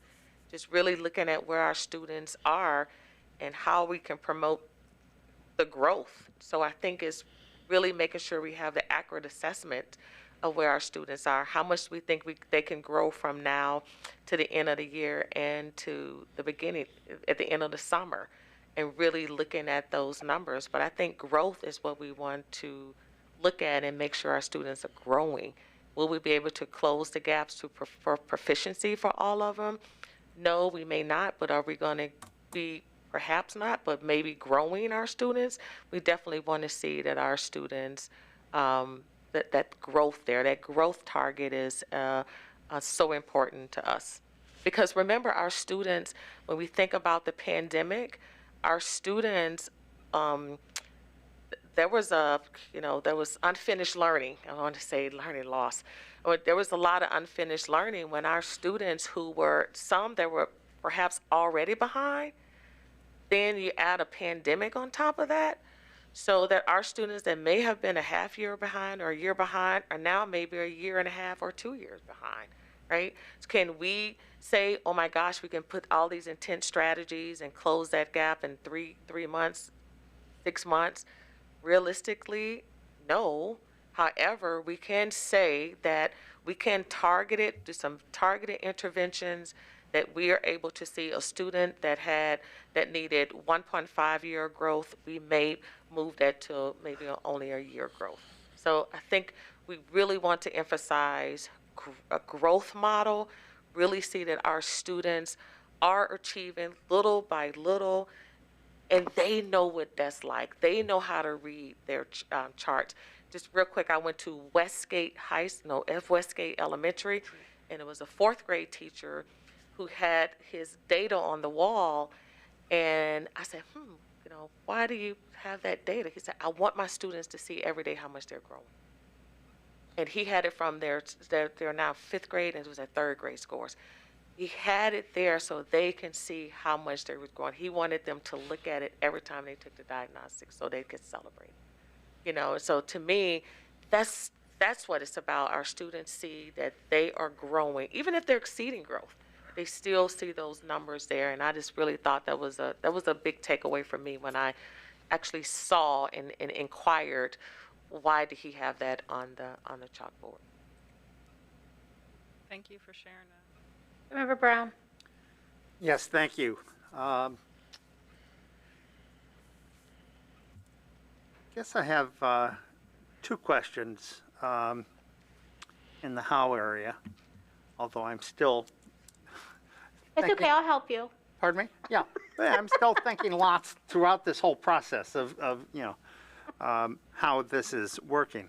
But how do we use, assuming that a good part of what students do are the things that interest them, and reading is a great example, how do we use individual student interest in achieving our goals? Yeah. Good question. Right, that's a great question. I think one of them is when we're talking about reading is what our students are reading. What? Right? probably really truly not, but it's actually a really good question. All right. I know. Because it goes to equity and it goes to the one child approach. Right. I'm going to allow it. Yeah, right. You're way bigger lawyer Right. I think it's We got you. I will allow it, Judge Brown. right. Don't worry. Right.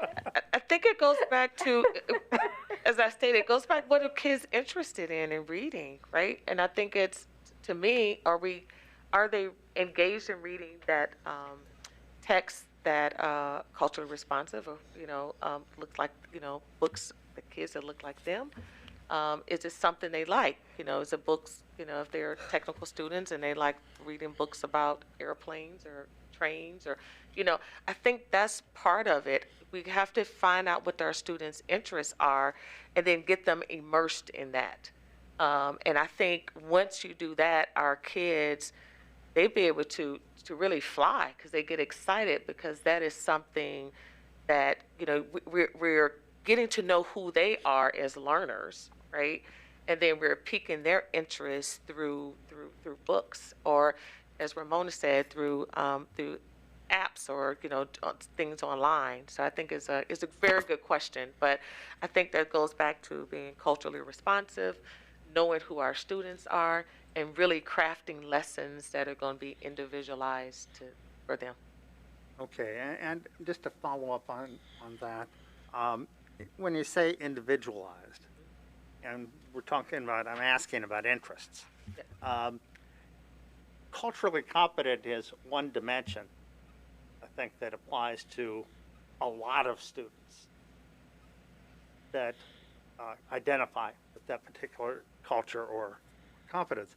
But how are you getting it individualized, and will that help achieve the goals that we're talking about? Yeah, I think it's both. So when you are, I think when you're thinking about the individual student and what that student needs are and what they are interested in, Board Member Brown, I think you can get to that.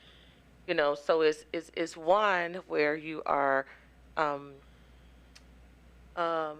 getting students, excited about learning, right? And making sure you're keeping their interests, right? I think teachers finding out what that is, and creating a culture where students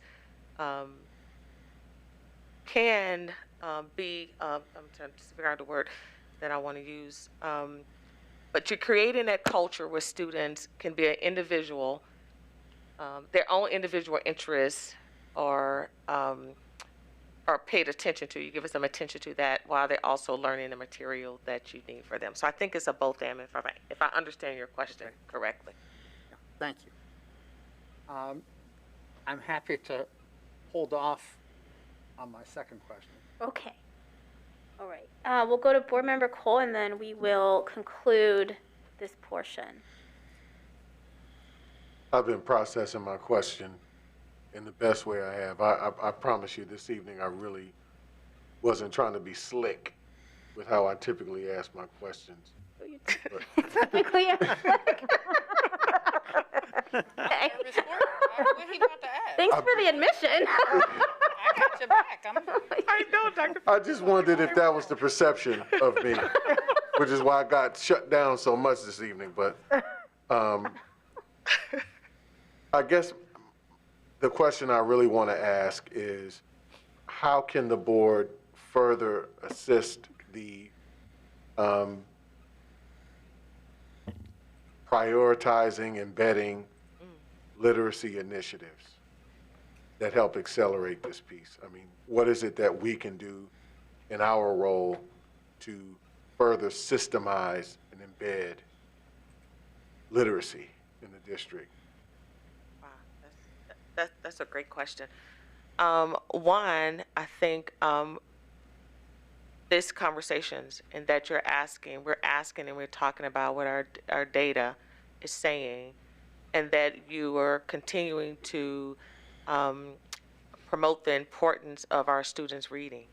We know that students must read, they must be proficient readers, and keep giving us the resources. I mean, it was this board who stated, you gave us the money to be able to purchase iReady, our other curriculums.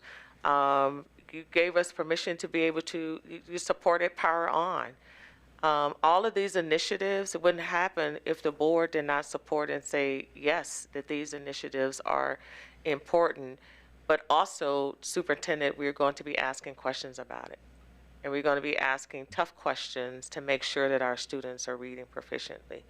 And that we are prioritizing all the things that we talked about today. These things are things that the board said that you want to see.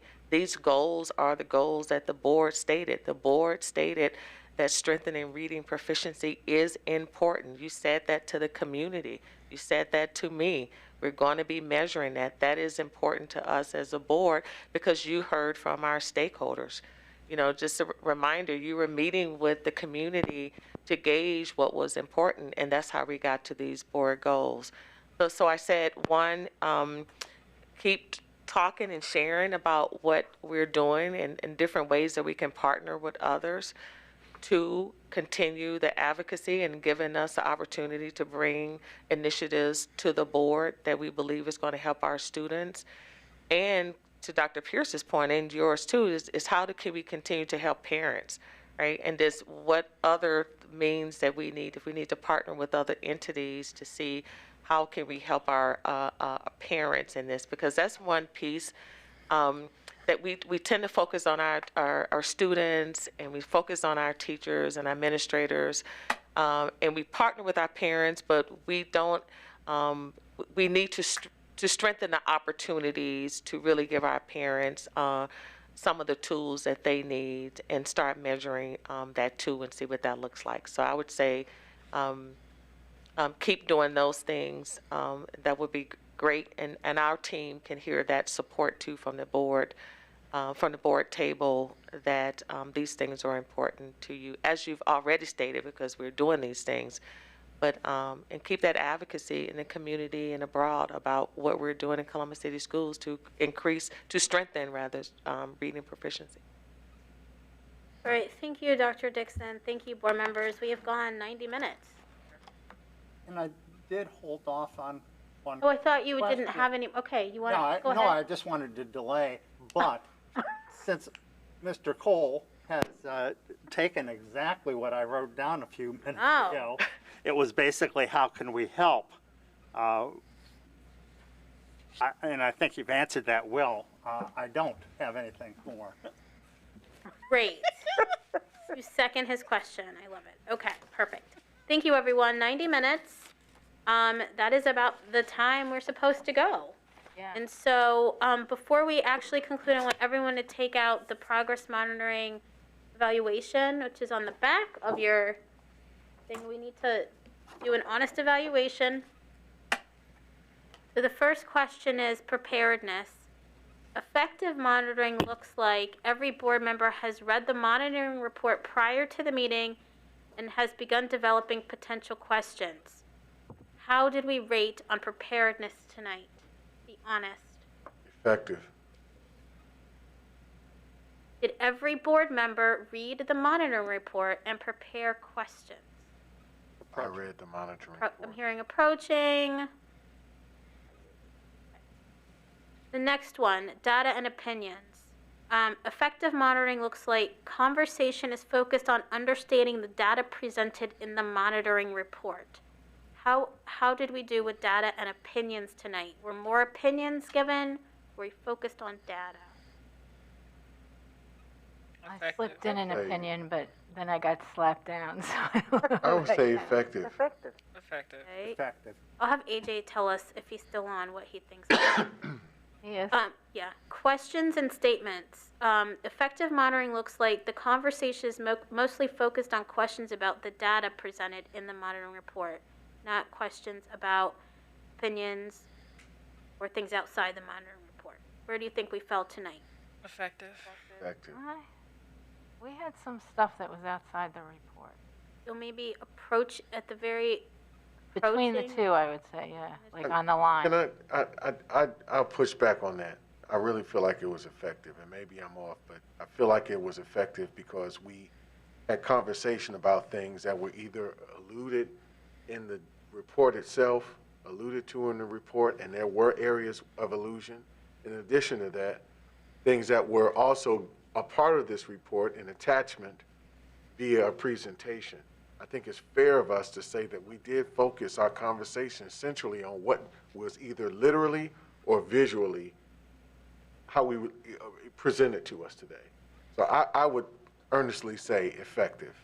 And I agree. And I think the hard part, President Adair, to do this appropriately, being that this is practice and we're still practicing, it's hard not to have opinions because we're still trying to figure out what is it that we want to see. So I think that's what makes this process hard for most of us, is that Dr. Dixon's still trying to figure out exactly what is it that, and how do we want to see the data, and we're still figuring out. It's like, yeah, that doesn't really help me yet. So I think it's so hard, to stay within the confines of this. But I think that's why we're grading ourselves, so that we're really intentional about how to prove it. So I guess maybe I'm tending to be a hard grader because I feel like let's not declare victory before we've really nailed it. I think we're being fair. Okay. Past and future, the large majority, 2/3 or more of the monitoring conversation was focused on past action. How did we do? Approaching. About approaching. I feel like you kept time, so trying. you told us that we were Trying at to keep- 2/3, so I think we were effective. Was trying. Progress monitoring and project management. And effective monitoring looks like the conversation is mostly focused on understanding performance rather than discussing school system operation or programs. So I think this is where I would say we're approaching effectiveness, and in all the other areas above it, I would say we're effective. We tend to, as a board, go into conversations that offer those technical, tactical issues and questions and blend the advice. So I think if there's one area, to speak to my colleague, Board Member Beckerly, that we really need to get right, it's this one right here. Truth. I think in all the other areas we're effective, but this last one is where we need to improve and get stronger. I think that's true for sure. AJ? Do you have any comments for us about our performance? Yeah, two things. One for the administration, one for the board. For the administration, I think part of the challenge that came into this particular monitoring session is that my sense is there was a discrepancy between the next steps that you identified and prioritized in the written report and the ones that were identified and prioritized in the presentation.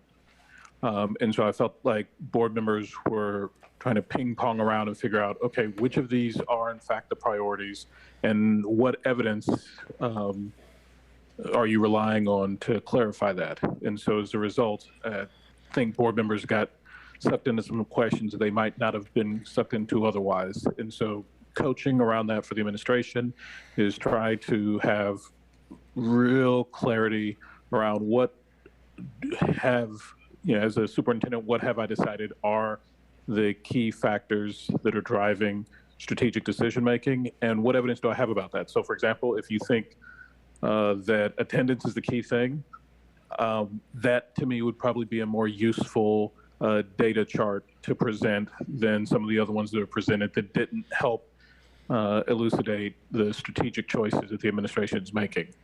On the board side, clearly getting stronger. There was a lot less opinion offering, though still plenty of opinion offering, plenty of recommendations, kind of disguised as inquiry, but much less of that than in previous monitoring sessions. In addition, there was a lot more focus on the data. So two recommendations for coaching for the board. One, do your homework. It was really painful to watch the sense to which there was a discrepancy between board members who had done homework and submitted questions in advance and board members who had not. You're making your board chair work really hard unnecessarily. Do the homework, do the homework, do the homework. The second thing is that the questions that directly pointed at items in the monitoring report tended to feel stronger than the questions that weren't, only because they gave a stronger foundation for the administration, for the superintendent to give a response. And so continuing to grow in that area, which again was much stronger this time than last time, is a great practice to continue getting better at. And you all really demonstrated that this evening, and keep growing in that direction. That's just going to make you stronger and stronger. Thank you, AJ. We appreciate you. Thank you, board. We will continue to grow and keep practicing. We have the next monitoring report in a month. All right. We'll move now to the internal auditor. Hello, Auditor Smith. Good evening, President Adair, Vice President Reyes, members of the board. Can you hear me? Yes, we can Okay, now. great. Okay, if we could move to slide 3, I will start there. Okay, great. Okay, January the 27th, Audit and Accountability had our first meeting for calendar year 2022. It was well attended.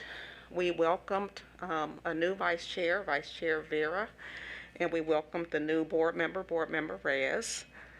A lot of the meeting was just kind of going over those beginning of the year type of things. The first thing was we approved the committee calendar of meetings, so that has been approved and it's also on our website. Our next meeting is February the 24th at 3:30 in this room. It will also be live streamed. Next, Chair Beckerly went over a high-level overview of the goals and guardrails for the district and the process that you all went through to arrive at those goals and guardrails, and that was followed up by a little bit more information that she sent to the committee so they could look at their leisure and have questions and get those questions to her. Next, we'll get into the Office of Internal Audit's report. The first thing that I went over was our non-personnel budget. That is part of the district-wide budget, but I wanted to just get it to the committee, get their feedback and their experience, and make sure that I wasn't overlooking something. And they didn't really have any additional suggestions, so that was submitted as part of the district's budget that will be coming to you in a future meeting. If we can go to the page 4. Okay. I'm going to skip the aging schedule for now, and I'll get back to that. The next thing that I did was I confirmed the Office of Internal Audit's independence. Independence is a cornerstone for the profession. We have to be independent in fact and appearance. We can't have any type of conflicts when we're going out and doing audits. A conflict could arise if one of my staff had worked in another department and they were going out and auditing that department. That's pretty much auditing your own work. Or if one of my staff or myself had a family member who was in a department that we were auditing. Those type of issues would have to be identified and resolved before that audit would start. So every year, each of my staff looks at their situation and then signs a statement certifying their independence to do the audits that will be coming before them. If there are any type of conflicts with my staff, I'll resolve that. If it's with me, I would take it to the committee chair to resolve. So I did certify our independence. The next item we went over was the dashboard. It's the same information that we've been presenting for the past maybe 2 years, and you've all received a copy of that. We can go to the next slide, please. Okay. We did have a report On the audit done on WCBE, as you are aware, the Corporation for Public Broadcasting requires that WCBE have an audit which goes over their compliance with the Corporation for Public Broadcasting and also goes over their financial situation. The audit did not result in any type of material misstatements, and it was pretty much a clean opinion, a very brief audit report, which I also sent to the board in an earlier communication. So now if I can go back to page 4. Okay. The one thing I did want to spend a little bit of time on is the prior recommendations follow-up and aging schedule. That's a report that we've been working on for quite some time. So I want to go over 3 things. First, what is an aging report? Second, how does an item get on or off of the aging report? And third, how was the status reported to the board? So the aging report looks at all of the recommendations that we have made over the years, and it looks at those that are still open beyond the date when they were tentatively to have been closed. So an example is if a issue was identified and the date for the for that issue to have been addressed would have been, let's just say, in October. If I were to give you an aging report, you would see that being as listed as 6 months past its date to be closed. So we do that for all of the issues that we have open. Some will be, 90 days, maybe if it was something that should have been closed in November, say. Or it could be a year if it should have been something closed in this time in 2021. So that's how an item gets on the aging report. So how does the item get off of the aging report? There's one of 3 ways on how an item could come off of that report. First, if the issue has been addressed. We've identified either a high risk item, a moderate risk item, or a low risk item, which we don't spend too much time on the low risk items. For the most part, it's the high risk and the moderate risk. And if we're notified that that item has been addressed, and for us to come out and do follow-up testing, we'll go out, we'll do that follow-up testing, and if the issue has been resolved and is no longer a risk to operations, we will take it off of that report. The second way is if the facts and circumstances have changed and the issue is no longer an issue. A case in point might be we might have identified some type of weakness with a piece of software that we were using. Well, if we have upgraded or we're no longer using that software, then that would take it off the list. And the third one is if management has accepted the risk. And the easiest way to demonstrate that is with the Auditor of State. Most likely they will issue a finding saying that we're not depositing all of the deposits that come into the district in a timely manner in compliance with the State of Ohio guidelines. Well, we have done an assessment as a district, and we have come to the conclusion that in order to fully comply with that, the cost outweighs the benefits. So we as a district have decided to go ahead. We have mitigated it, but we think we have mitigated it to the point where we're just going to have accept, what's left. So those are the 3 ways that an item can come off of the aging schedule. So lastly, how is the status going to be reported to the board? The committee is still, this was my first time presenting this report to the committee. There were a lot of questions, particularly about, the acceptance of risk. And we're still working through that. But in the meantime, as we get called for issues that have been mitigated, and the departments want us to come out and, look to see, okay, yes, this has been mitigated, we can take those off. and we'll update that report on a monthly basis, and we'll report that to audit committee, and you'll see that report as part of your dashboard report. So, Madam President, that completes my report. Thank you. Excuse me. Thank you. Are there any comments from the chairs? I just, on this last item of the aging report, it triggered a discussion that is part and parcel of a bigger discussion, which is our philosophy about risk, our comfort with risk, and our ability to calibrate what risk we're willing to live with and what we aren't. And we have been wrestling with this quite a bit. And some of it, we've made some movement in terms of expanding the definition of the scope of our Office of Internal Audit, in that it includes analysis of risk. What's the term? Mission, not mission, enterprise. Right. Risk. So we're trying to pivot to looking at risk differently, and this is part and parcel of that. And I think that's partly why our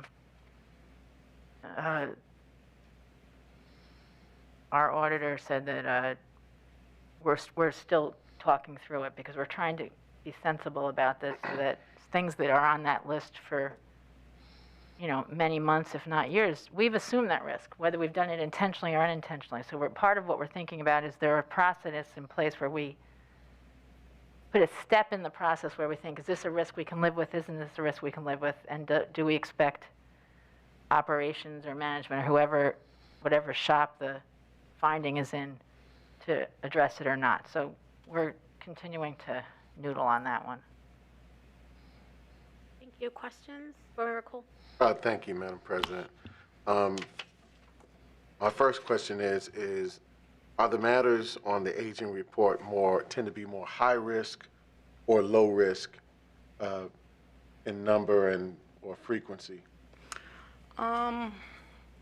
It's a mixture of all three. There are some high risk things that have been on there for a while, and I say as long as we're intentional and know that we are accepting the risk and what the outcome, you know, could be. We haven't had that conversation. I look at some of the things that are impacting the deferred maintenance issue that we're having with the, you know, some of the schools having to close down because of heating issues. We did an audit a while back on the completeness of the tracking of open issues.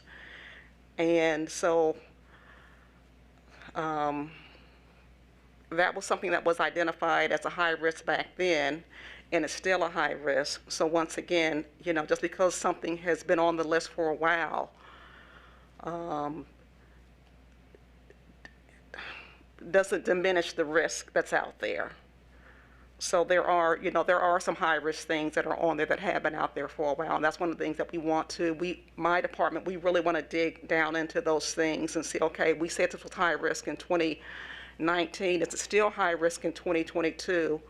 Yeah, if it is, we want to definitely bring that to the attention, you know, of the superintendent and her team, or maybe because of something that has happened, it was high risk in 2019, but it's now low risk. Okay, we evaluated it, and we suggest, you know, the rating has changed, and maybe we could possibly consider taking it off for one reason or another. But to answer your question, there are a mixture of high, medium, and low on the list, and some of them are, like I said, probably as recent as, you know, maybe 90 days, and then some do go back quite a few years. Okay, I thank you for that. I guess one of the things, if you know, as a board member, I imagine what I'm most concerned about of anything on your list is anything that would otherwise negatively impact student outcomes. So how aligned, as you guys are thinking about answering that question, have you considered, you know, aligning them to our goals? I know our guardrails are very specific to the superintendent, but I do know our goals are the board goals, period. So has there been conversation at all around that alignment and how ultimately, whatever the deficiency, material weaknesses, what have you, high, low, moderate risk is, how is it aligned to board goals and student outcomes? Yeah, that's a conversation that in my department we have all the time. I've told my team, you know, now that we have the board's goals, our work needs to be aligned with those goals. So we're going to bring that lens back to the committee. So it was kind of good that, you know, Board Chair Beckerly shared the goals and guardrails with the committee. So when I bring it back, it will hopefully all tie together. So yes, we are looking for that alignment. I think that there's opportunity for us to increase our ability to align student outcome focused governance to your shop. So thank you. Thank you. Additional questions? Thank you so much for your report, Madam Auditor. You're welcome. Mr. Treasurer, hello. Hello, good evening. And I have no report for you this evening. But we are going to hear from you later. I believe that will be, yes, you'll have that pleasure. That's coming up. Excellent. All right, so let's go ahead and head into board matters. Item 7.1 is the first reading of amendments to Board Policy 6144 on investments. I'm going to go ahead and have Board Member Brown. Thank you. We have two board policies on the agenda, is my understanding. The first, and we'll get to this immediately so that you can hear a bit more from Stan at this time, at this point in the meeting. The first is a policy for first reading, 6144, that deals with investments. And it's my understanding that this is based on some changes in law that allow for this. And we do have our treasurer who brought it to our committee and asked for us to deal with it quickly, to explain briefly, and and to move approval of it, if we can, this evening, waiving a second reading. Mr. Bahork? Yes, thank you. This is the board's policy on investments. And this change in policy is driven by the fact that this policy is a reiteration of statute. Statute governs what we are permitted to invest in. In fact, statute also dictates some mechanics around the investment process. Not unlike many other school districts, policies often just simply restate the revised code. And from a practice, that doesn't help me at all. It doesn't really help you at all because we follow the Ohio Revised Code. And so when I went to the committee, I explained kind of that redundancy and suggested that in terms of efficiency, it would simply be best to refer the reader to the Ohio Revised Code sections, which is 135.14, and several sections adjacent to that. And for us, the section of most pertinence is 135.142, which quite frankly I'm trying to get repealed because it in and of itself is redundant with certain sections of 135.14. I know this because I was on the investment side and would write policies and was around when 135.14 was being changed. And in fact, when 135.142 was instituted specifically for school investments. So I know the history of this, and I've been trying to get rid of redundancy. The purpose of changing the policy so that it refers specifically to the code is so that we can stay in step with the code without needing a board policy change. And that door can swing one of two ways. It can become more conservative, which you would want to respond to immediately, and it could become a little bit more open in terms of investments. And I won't bore you this evening in certain things that are in 135.14 that are a little bit too conservative, quite frankly, when you speak to investment professionals. Nonetheless, we live with that. So this is simply to say this policy continues to keep you in line with 135.14, but it enables you to stay essentially instantaneously up to date with any changes in the revised code.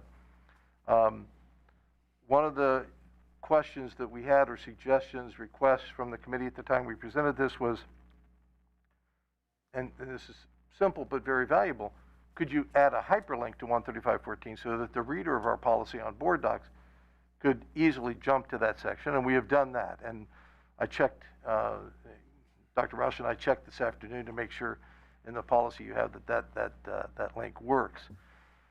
So that's it. It's a cleanup. You, as a board, don't lose any control, but you do gain a lot of flexibility with staying up to date with the Ohio Revised Code.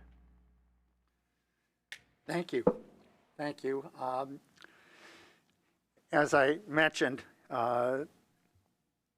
preliminarily, that this is one that is really basic, really simple, and we should do more of this as we work through our policy manual. But I would suggest that we waive second reading and adopt this change tonight. So we need a motion to waive second reading. And then to adopt, please. So first motion to waive second reading. So moved. Second. Any discussion? Call the roll. Ms. Beckerly? Yes. Mr. Brown? Yes. Mr. Cole? Yes. Dr. Pierce? Yes. Vice President Reyes? Yes. Ms. Vera? Yes. President Adair? Yes. Motion to Now- waive second reading passed. Okay. And now with that waiver of second reading, I move the adoption of the amended policy. Second. So, Any discussion? Please call the roll. Mr. Brown? Yes. Mr. Cole? yes. Dr. Pierce? Yes. Vice President Reyes? Yes. Ms. Vera? Yes. President Adair? Yes. Ms. Beckerly? Yes. Motion to adopt that amendment to the policy is carried. Thank you so much. Thank And you. with respect to the second policy that I thought we were going to get to, it's going to be held until March 1st.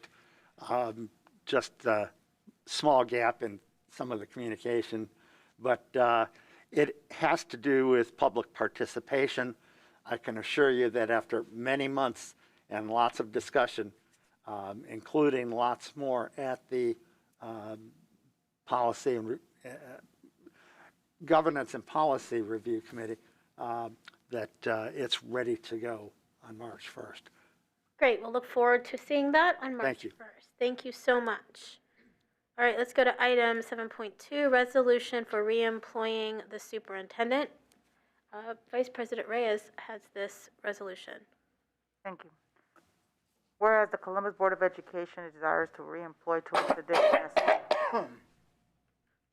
Dixon as superintendent effective August 1st, 2022 through July 31st, 2025.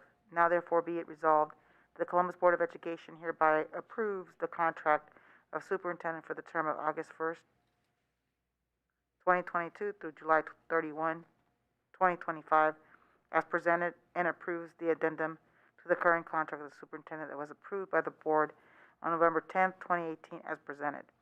And be it further resolved that the president of the board be authorized to execute an appropriate employment contract with Talisa Dixon as superintendent of Columbus City School District, and the president of the board be authorized to execute an appropriate addendum to the current employment contract with Talisa Dixon as superintendent of the Columbus City School District. Thank you. That is the resolution. And a motion? So moved. Second? Second. Please call the roll. Mr. Cole? Yes. Dr. Pierce? Yes. Vice President Reyes? Yes. Ms. Vera? Yes. President Adair? Yes. Ms. Beckerly? Yes. Mr. Brown? Yes. Motion carries. Congratulations. Congratulations, Congratulations, Superintendent yes. Dixon. You're stuck with us until 2025. No, in all seriousness, thank you. Thank you so much. And, you know, I think that the board looks forward to seeing continued growth and progress as we are implementing these plans. I think that, you know, we are holding each other accountable, and we'll hold you accountable to the high standards that we have for you.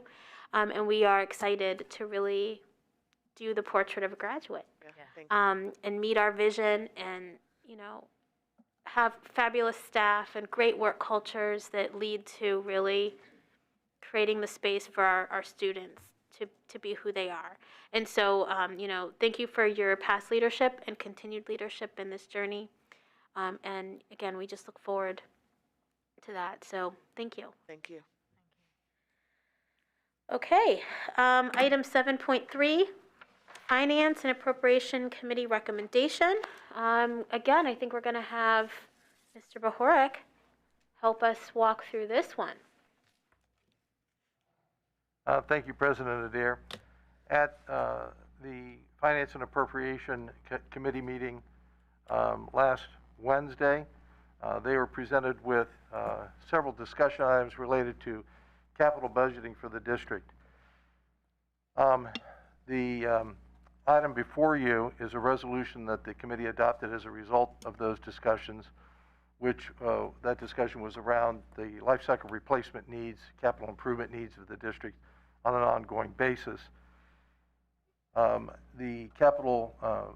The facilities team, Alex Trevino in particular, presented the rationale and kind of a history of capital improvements and related our need to industry standards, and really did a good job of discussing the extent to kind of the extent of our capital facilities that the district owns and what it takes to care and upkeep those facilities. The annual dollar amount is around $50 million that we need to have in a capital budget for that life cycle kind of replenish and refresh operation throughout the district. I then took his numbers and prepared essentially a 25-year plan with some inflation built in. I factored in the fact that we do have a $500,000 PI levy currently on the books from 2016. That was voted in 2016. That levy generates about $4.5 million a year. Took that out and came up with an average amount I needed to raise through a PI levy. We raised a little over $12 million per mil. The end result is that my recommendation to the committee was to fund on at least looking out 25 years as far as, that's a long time to look, but I thought if we wanted a capital budget and we really want to sustain and support our capital facilities, we need to do something long-term. We need to plan long-term. I factored in 2% inflation. I heard the other day that we may be at 6 or 7 right now, so who knows what that might be. So this may be a conservative projection. It's kind of like what I did with the bus replacement, the student transportation fleet replacement program is what we called that. We made a forecast of what that would take, and that's what we're doing here, what the forecast is. Bottom line is, I recommended to the committee that they recommend to you that you consider placing a 4.7 mil permanent improvement levy on the ballot in November of 22. In addition, that evening, we heard about the non-personnel budget requests of all the departments, but we split out the capital facilities request because it is rather unique. It's unique in that the plan is to, we're going to be very optimistic, we being the administration, the capital facilities team, we're going to be very optimistic that you're going to take our recommendation. We're going to be optimistic that that issue will pass in November. So we're going to plan on phasing in and continuing the capital improvements that have been ongoing since the adoption of that $500,000 levy in 2016 and Operation Fix-It, the $125 million bond issue. At this point in time, the $4.5 million it generates is insufficient, really, to meet our needs. And the $125 million, those projects are complete. So we've exhausted that capital budget funding source. We're going to be optimistic, though, and ask for a phase-in of $4.1 million this year in this budget. And so later on in the agenda, I'm asking you to increase the appropriations in the general fund and increase the appropriation in the permanent improvement fund and authorize the transfer of $4.1 million from the general fund to the permanent improvement fund so that that team can begin doing some preliminary work in preparing for these projects that they have in the pipeline. In June, we'll bring you the appropriation resolution for fiscal 23. And in there, we will include the additional $36 million in appropriation that the facilities team needs access to during the start of the 22-23 fiscal year. And Keep in mind that the levy, if passed in November of 22, we will not begin to collect that until January of 23. So the concept of phasing this in 4.1 million now to begin those preliminary works and steps to do all the engineering and architectural things they need to do. And then once we get into next fiscal year, the next 36 million will begin to allow them to issue purchase orders and get those projects going. And then we'll roll into the PI levy. So again, if you get that picture, we're just gradually moving our way into it and be able to continue that work. So what's here is just a presentation to you that this is what the FAC has recommended to you to consider. And then again, the other items are later on the agenda. Next steps relative to this, there are two other potential tax levy type items we're going to be discussing. FAC will soon hear about looking at our 5-year forecast and what does that say to us about the need for an operating levy, both in terms of timing and millage amount. And last but certainly not least, you've been working on an FMP project. And that project is in the hands of the facilities team and working with OFCC in staging and segmenting, I think is the correct term, what the next projects might be. And when you hear back from them with the price tag and the millage, and you'll have to consider a bond issue. So we'll bring all those together, I'm hoping in the May time frame, and then you can consider which of those recommendations you wish to proceed with. As I informed the board in a memo a couple of days ago, from a how do you get an issue on the ballot standpoint, there are some resolutions that I would prepare for you, legal counsel will prepare for you, and I'll bring to the board based upon the choices you make about the levies you wish to put on the ballot in the fall. And if we get those adopted in June, then we'll be in good shape for that also up here on the ballot. So that's kind of the timing. That's what this resolution is about. How you want to consider these things, there'll be various reports coming to you. If you want to hear more from Alex about what we'll use the PI money for, I'm sure he can share that with you. And the presentation that he did is out there on board docs, or I'll be glad to send it to you. But that's where we are. We're rolling along, and we're very optimistic, and I think the team is very excited that we have a plan in place to begin to fund a capital budget for the district. Thank you. Thank you, Treasurer. Chair Cole. Thank you, Madam President.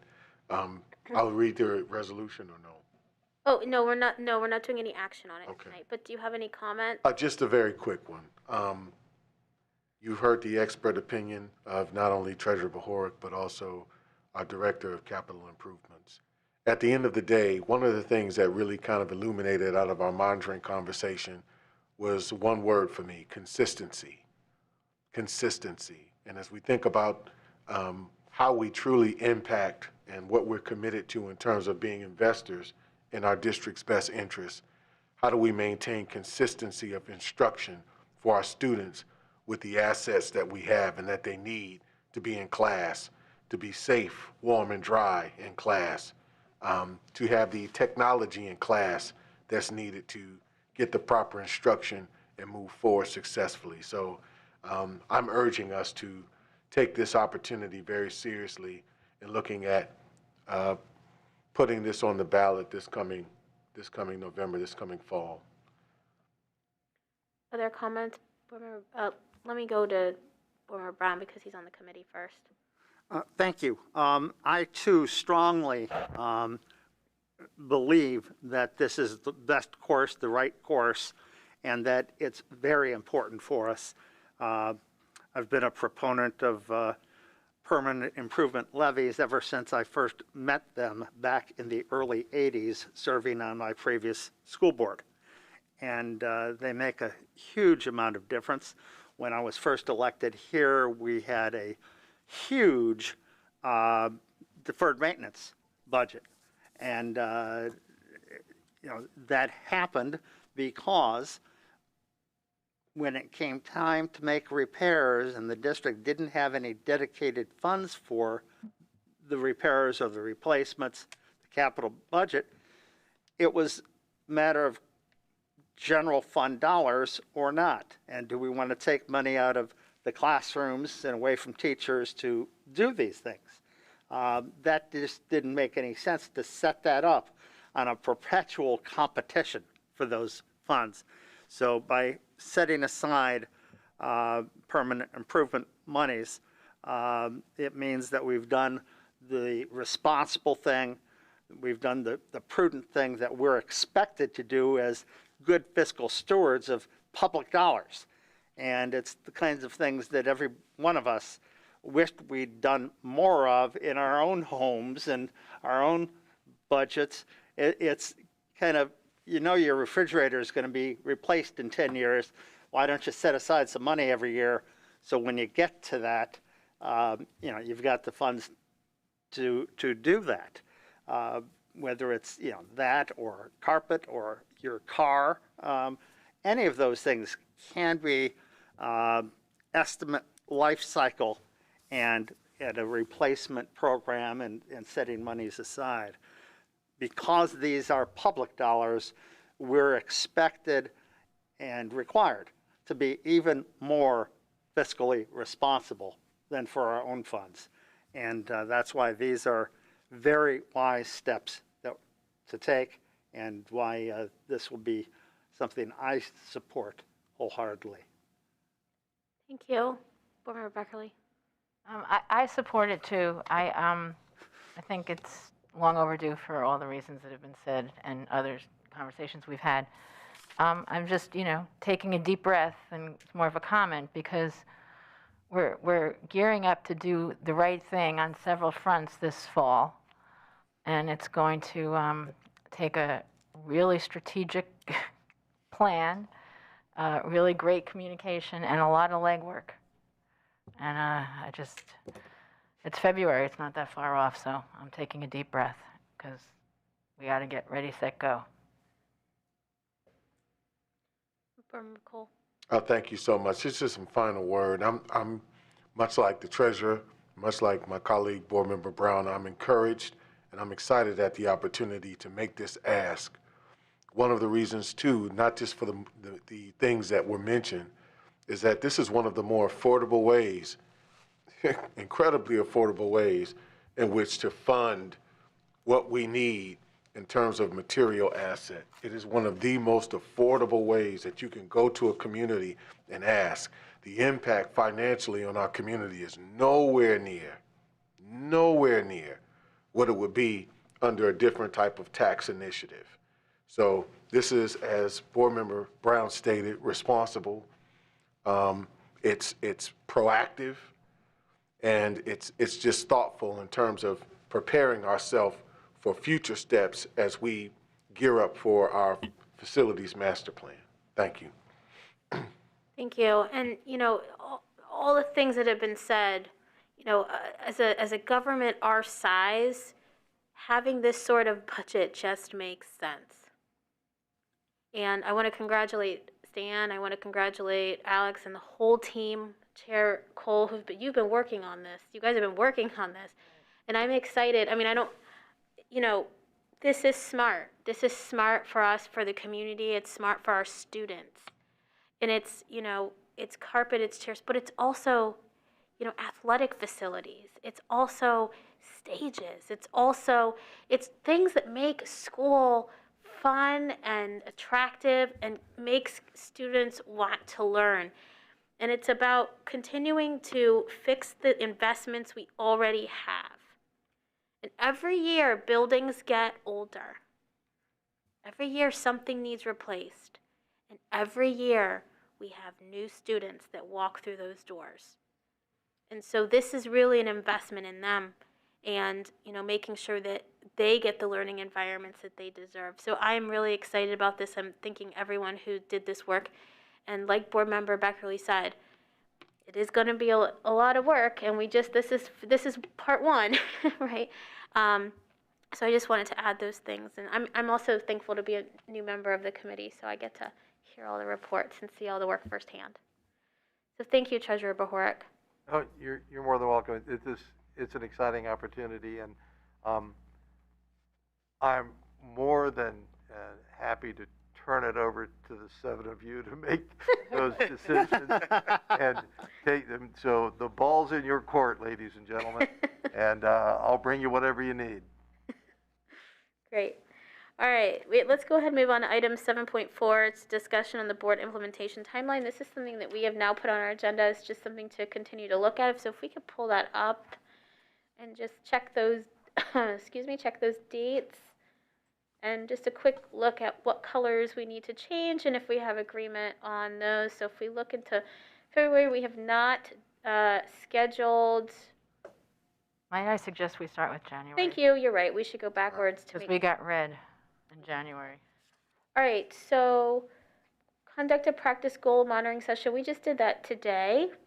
We did a real goal monitoring. We did. We didn't do practice. We did not do a board self-evaluation workshop. Carol, who knows this stuff a little better than me, what we did today, does that count? No. No. Okay. So the board self-evaluation workshop would probably be a 2 or 3 hour training session to remind us. We've done some of this, but it's been a while now, to go through the rubric of SOFG and rate ourselves on every category. So it'd be rate ourselves in vision and values, rate ourselves on goals and guardrails, and vision and goals, goals and guardrails, and there's a rubric in the manual. And then we go through and quarterly evaluate ourselves. How do we do relative to our, and that's, and it's, so I think we need a workshop to remind ourselves how to do that. It's probably not a whole day or anything like that. An hour or two with AJ would be fine. And then we have to actually go ahead and do it. And then we start doing it quarterly. And the mission, the concept is we're holding ourselves accountable to this implementation and the structure of SOFG, and we're also role modeling for the community, our district, our staff, and actually I guess the community too, but that we are serious about focusing on goals and managing our progress toward them and being honest about it when we're not making it.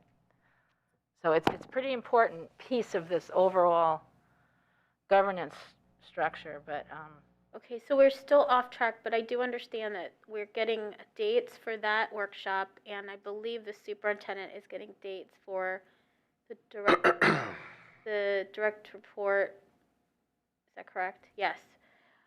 So those are both off track, but being scheduled.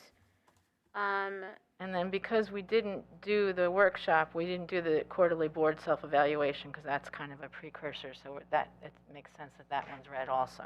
Okay. And then 33% of the board's monthly minutes in goal monitoring. We did that, right? Well, we have in January. I'm not so sure, but we'd have to go back. Practice one. That's a whole.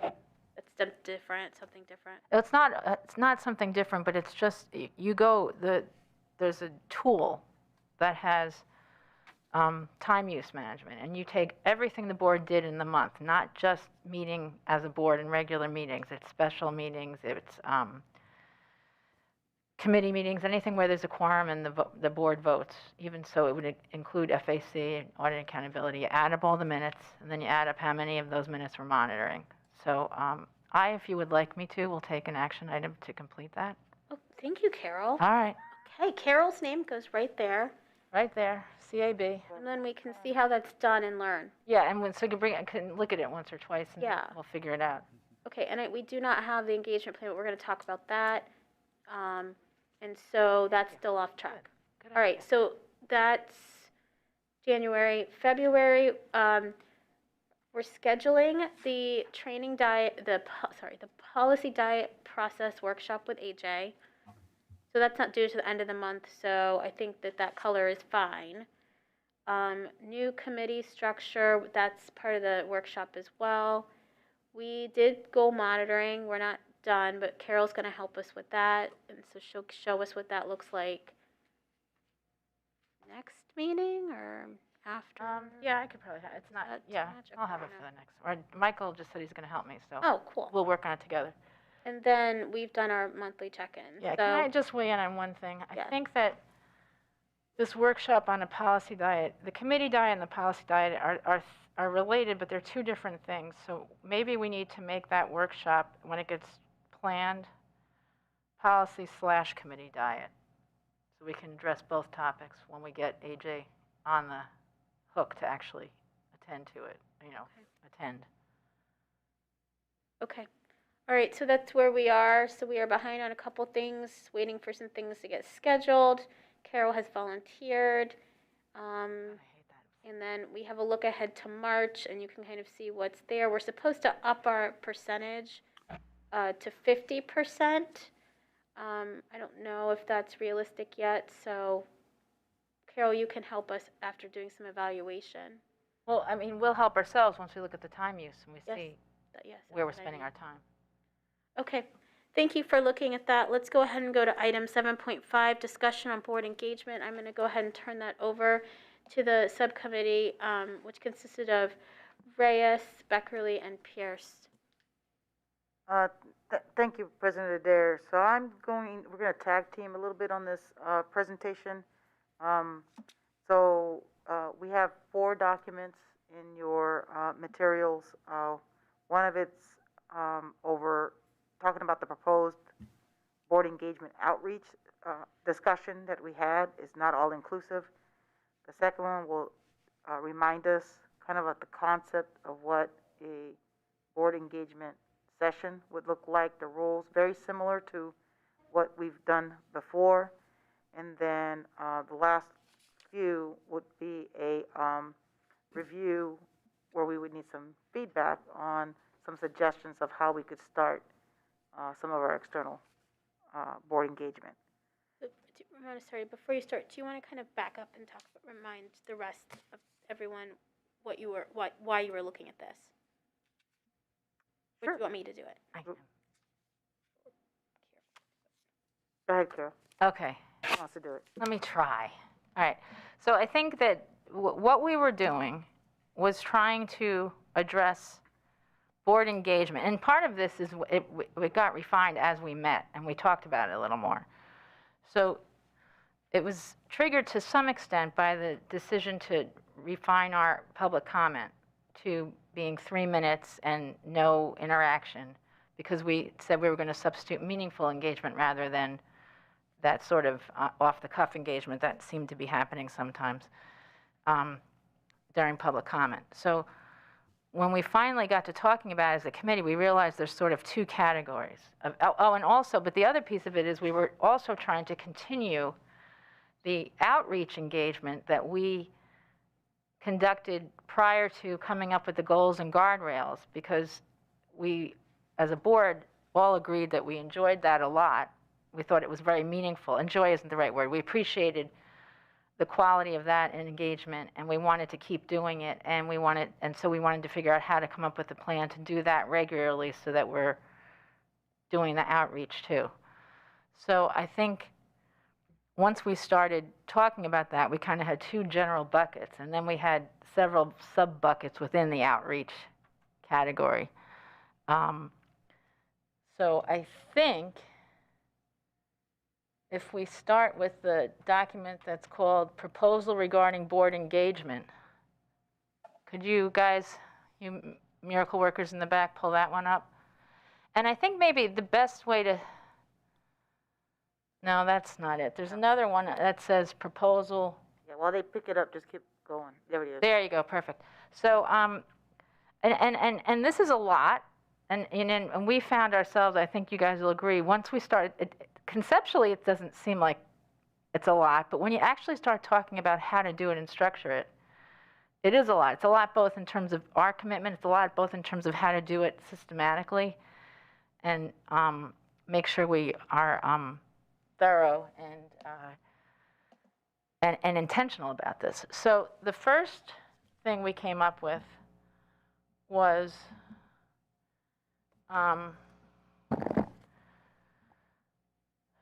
there's a chart that's also attached, that's also part of our thing, that's a board engagement chart, and that is simply our first cut at trying to come up with all of the stakeholders that we would like to, in some capacity, engage with in an outreach manner.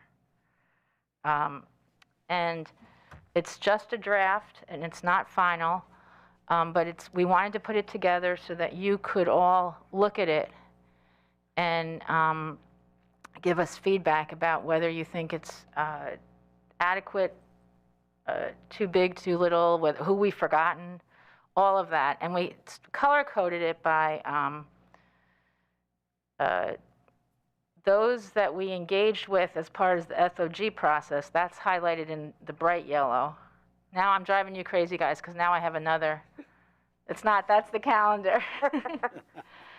Then So, there's, Carol, let's talk through the points and then.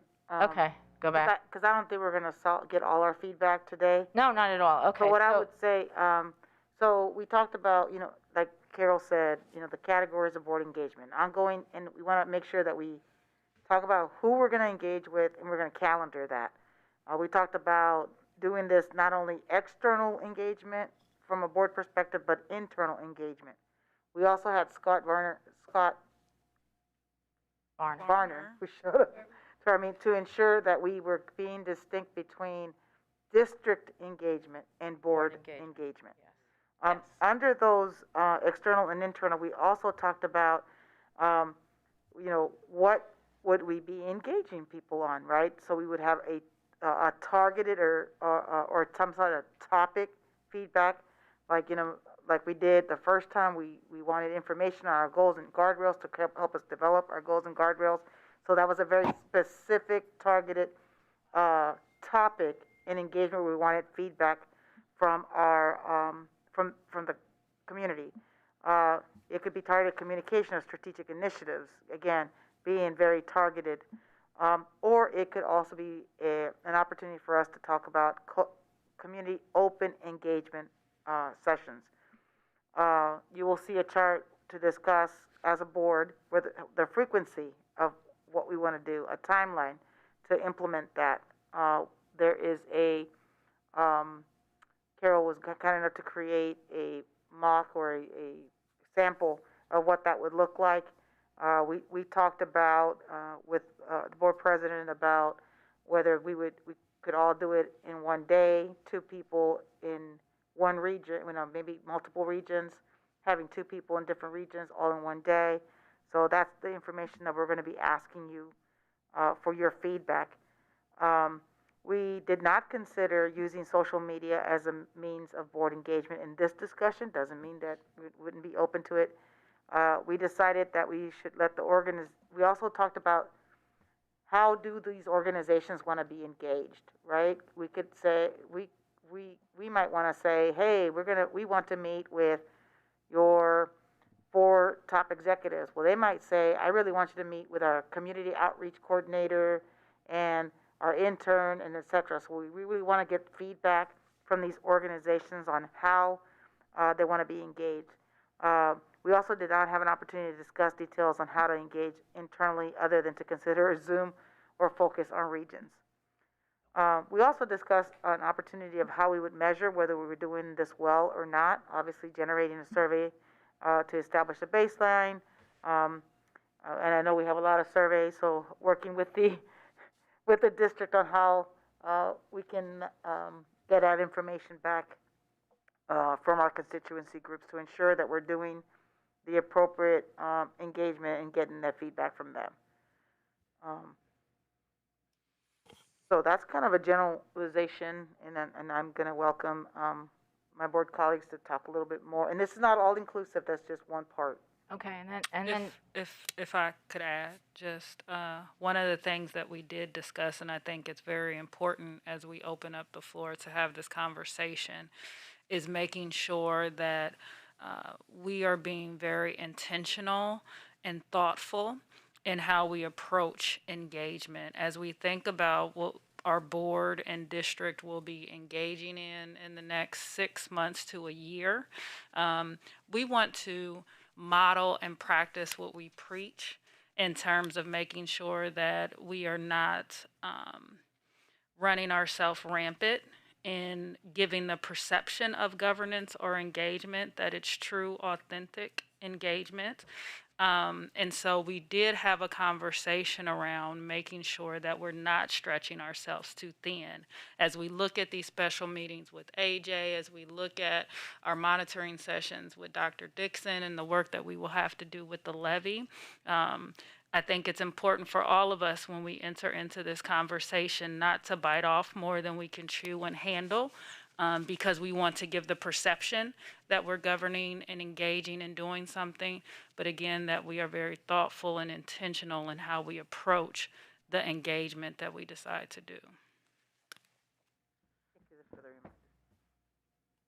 Okay, and I thoroughly agree with that for sure, and everything that Vice President Reyes just said. And so thus far, we've been talking about the outreach parts of engagement. And then the other aspect that the President charged us with is, what about community feedback sessions where the community comes to us, sort of in lieu of the community coming to us during public comment, but doing it in a structured way where we could systematically maybe go to regions or somehow and essentially kind of hold office hours. And the thought is that we need to do both of these two different categories of engagement in parallel.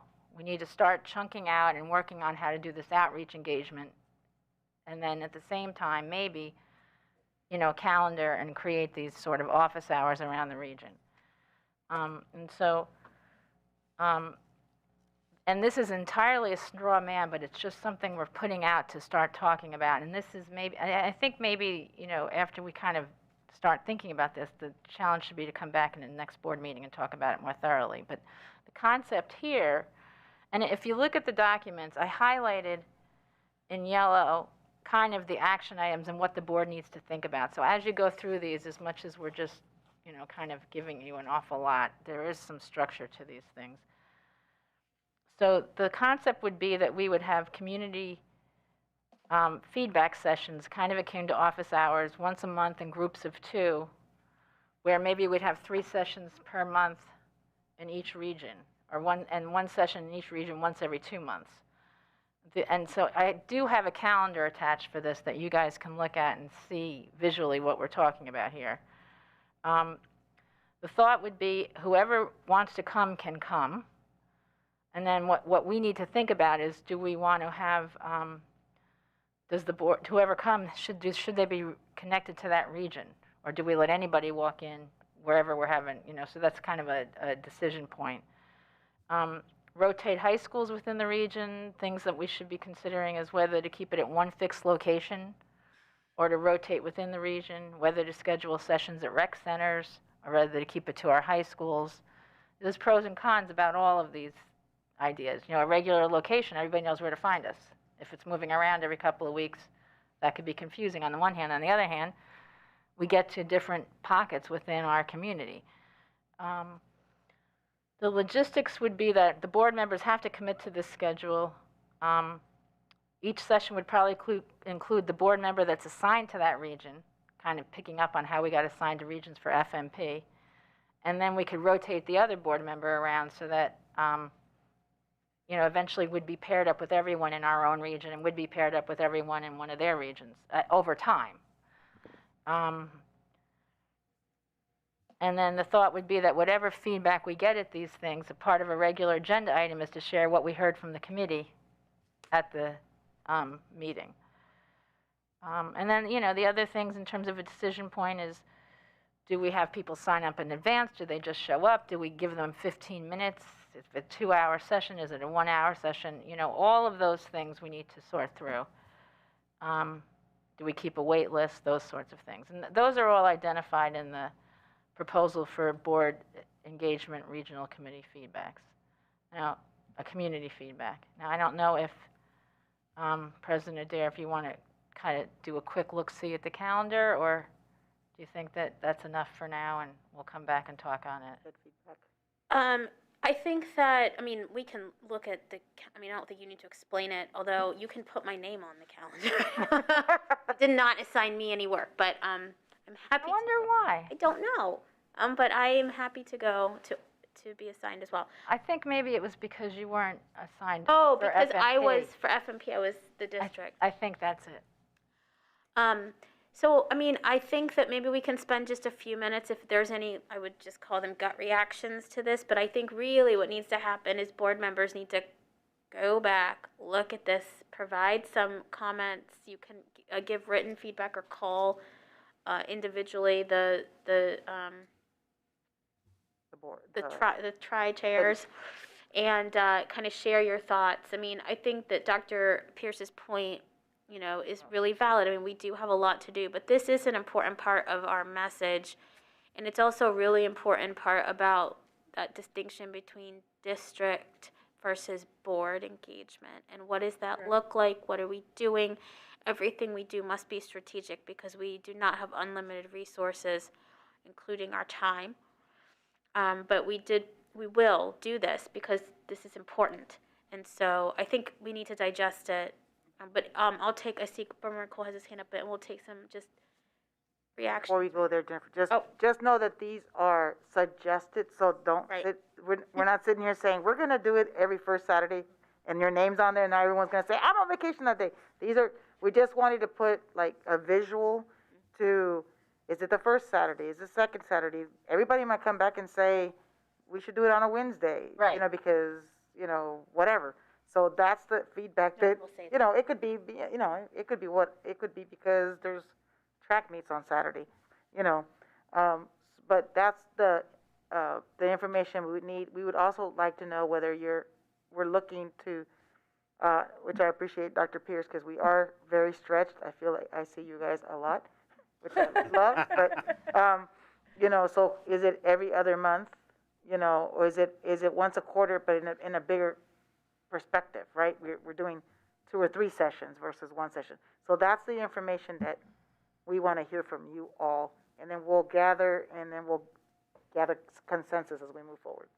I mean, we could do once a month down here. Could I just add to Dr. Dixon and administration, if there are events that we know will garner large community participation, I'm thinking about our City League athletic championships, where we can marry the two together. So maybe we have a 1-hour session with the community before the basketball games start or before the track meet. So then we're also there to support our students if there are big talent shows or theater productions going on in our regions. Let's begin to think about how we can create that presence there that's getting community members in our buildings, that's getting them to our events, that's highlighting and showing the talent of our students. So in that respect, I would like our board to think about how this doesn't become an additional action item that we're doing, but that it becomes something that we're marrying with the work that is currently being done. Exactly. Yes. Member Cole. To that point, so there's a couple of things. You hit one of the points, your closing idea, right on the head with what I just wrote down in terms of quarterly engagement. I think it's a wonderful opportunity for us to connect this to our committee work, first and foremost, make this a point of teachable moment to issues around FAC, issues around our internal audit, what have you. I think marrying that work and, you know, with the idea of communicating that to the community is great. I'd love to see how we even put them up on our student outcomes focus piece. I think because this is so important and central to what we're doing, I think it's paramount that they understand what it is. Someone sent me something saying that watching us this evening was exhausting. And was exhausting because, yeah, man, it was exhausting because we couldn't come up with a question during our monitoring dialogue. And what they didn't understand is that we're operating within a paradigm where we have to follow certain rules. And we're learning this process as we go. So it's not this thing of something necessarily ready-made for us already. We're figuring out how to tailor it to our work and be in fidelity with what we said we were going to do. We're not going to grill you about tactics and strategy and things to that effect. We'll stay in our space of being a board. So I think it's important that we make that a part of our engagement piece. So the big thing, hold on, the big thing is this. The big thing is this, is that I want personally the the resources via the staff commitment for us to take this seriously. We can't just do this individually or together showing up to a school building without the resources available to be communicative to an in-person crowd and even a virtual crowd. I want the resources. In the past, I don't feel like that was taken very seriously. And that is, this precedes you. This precedes you, Dr. Dixon, and your leadership over the administration. I want a serious commitment. If we're getting this time in, it's incumbent of everybody who would otherwise help us make this work and present this well to support us in that endeavor. I really need that. Can I push back on that? I'm sorry. Dr. Dixon, you and your staff, I know, I calculate sometimes on these Tuesdays when we have board meetings that go until 11 o'clock and y'all showing up at 7, y'all have families, y'all have commitments. I think as a board, we need to think creatively about how we can show up. I do not agree with putting it on our staff to say, how can y'all bring more resources to the table? I think we need to be creative and think about how can we show up to move some tables and chairs before these events, happen, to think about how we can show up at things that they're already working at. Again, let me impress upon us, we are doing a lot in the next 6 months to a year. And I'm sorry, I'm not going to stand here and say that I agree with our staff being pushed even more for us to engage in this. I think that we can be creative to do it, but asking them to put in extra hours when they're already putting in 50, 60-hour work weeks? Come on. Again, my point is very clear that this is not something that I'm happy with. If I got to come early and set up tables and chairs, I'm okay with it. I'm perfectly okay with that. I'm committed to this. I've been committed to this since I've joined this board. The problem is that if we need audio visual, if we need things set up logistically to ensure that we are effective at what we're trying to do, we need those resources. We need them. Period. Punto. So, Mr. Cole, I think one of the ways that we'll be able to address that is that's why we have Scott in the room, so that we can work on, to Dr. Pierce's point, what are the things that we need, that we are going to be responsible for? What are some things we may need from them, if it's a microphone or anything like that. So he attended our meetings. We're making sure that we're working together. We're making sure, if there is a decision that we would do it before another event that the district's already doing, hey, because we've had events where it's like, well, where's there a chair? Where's there a table? We can move it, to your point, but at the same time, we don't have the power to create and bring these. These are not, the boards. So, but I also want to address, just to make sure, because we didn't talk about exactly what you said, Mr. Cole. You were talking about kind of informational sessions, and what we're proposing here is kind of like us getting feedback. So not an opportunity for us to talk and tell people, then talk at people. It's an opportunity. That's why today we're going to talk about FMP. Maybe there's a small thing of this is what we're talking about. So that's where Michael is. That's where Michael, and you know this about me. Right. That's where Michael is creative. Right. I can make it an interactive dialogue. Okay, I'm happy to bring that to the table. Okay, Mike. No, I'm just. Ramona. Yeah. I don't know what we want out of this. Okay, it's all right. All right. So this is a proposal. There is feedback that needs to happen. I think that I think we're tired, and you guys, I don't think we're too far off. It's just we're tired and we're not hearing each other. So I think that there is value in what Michael's saying, though, about educational pieces. And it's part of the monitoring, right? That we're supposed to do education of our community. So, but tying it in, and what does that look like to existing events, I think is a really smart idea. We're adding it. And it's all strategically aligned. So it doesn't become a waste of staff's time, because we are all working together to get that information. in, in concert, because we're all working towards one goal. One thing that has to happen, though, and this is why we have to go out in twos or threes, is because it's a board effort. It's not a political effort. And so these things must be branded as the board. And so that does take a little bit of help. But I think that I think that we need to think about it some more and come back with some more feedback and reaction to the documents that we were presented. Okay? So I'm gonna one more comment from Dr. Pearson, and I'm gonna pin it, and we're gonna come back to it next meeting. Thank you so much. And this is just to our administrators and to our staff.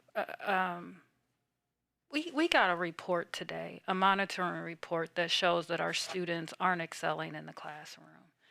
We are holding our superintendent accountable to make sure that our students learn. It's incumbent upon us to make sure that we're not distracting that focus. And so if we can step up in various ways to ensure that our staff are able to focus on teaching our students and we're engaging the community and learning what we need to learn to carry back to our staff, I think that's the goal of this. That should be the focus of this. Is just how can we ensure that our staff is able to focus on making sure our students are learning. Okay, thank you for that. Please look through all the documents, provide feedback. If it's not there, it's open. They brought a proposal to start a conversation. I think we got some good ideas about ways that we can look at it. So bring that back. How would you like that? To Ramona? Yes, please, and Carol and I will work on it. Okay. Board Member Vera? Kick me out? I thank you, ad hoc committee. I do. I thank you. Board Member Vera? Appreciate the work. Yeah, so that's what I wanted to say. I just wanted to thank the committee for putting this together. I could really see the intention behind it, and I really am appreciative because I think this is an important piece that we need, and so I just wanted to say thank you to the three of you for coming together to put this together. It's definitely the beginning of a master plan for us. Yes. And going back to Dr. Pierce's kind of point, we want to be intentional about this. So really sticking to what is the purpose and making sure that we aren't creating unnecessary work for ourselves, but being intentional and being impactful. And this is about the community. And so I just want to make sure that we continue to focus on that, which I know we will. So thank you. Okay, thank you all. All right, let's go ahead and move into item 8, which is our consent agenda. This evening, our consent agenda consists of items 9.1 to 23.8. Any member may request an item be removed from the consent agenda for separate vote.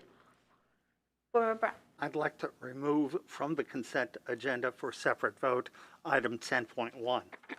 Item 10.1, resolution to adopt the amended professional development conference schedule. There's a motion. Is there a second? There is no second. Second. Dr. Pierce seconds. Please call the roll. Dr. Pierce, Yes. this is to remove this item from the agenda. I thought it was to make it separate. To make it a separate. Yeah, to make it separate. Yes. We're not voting on it. No, yeah, We're like amending the agenda. Okay, thank you. correct. Dr. Pierce, Yes. Vice President Reyes, No. Board Member Vera, No.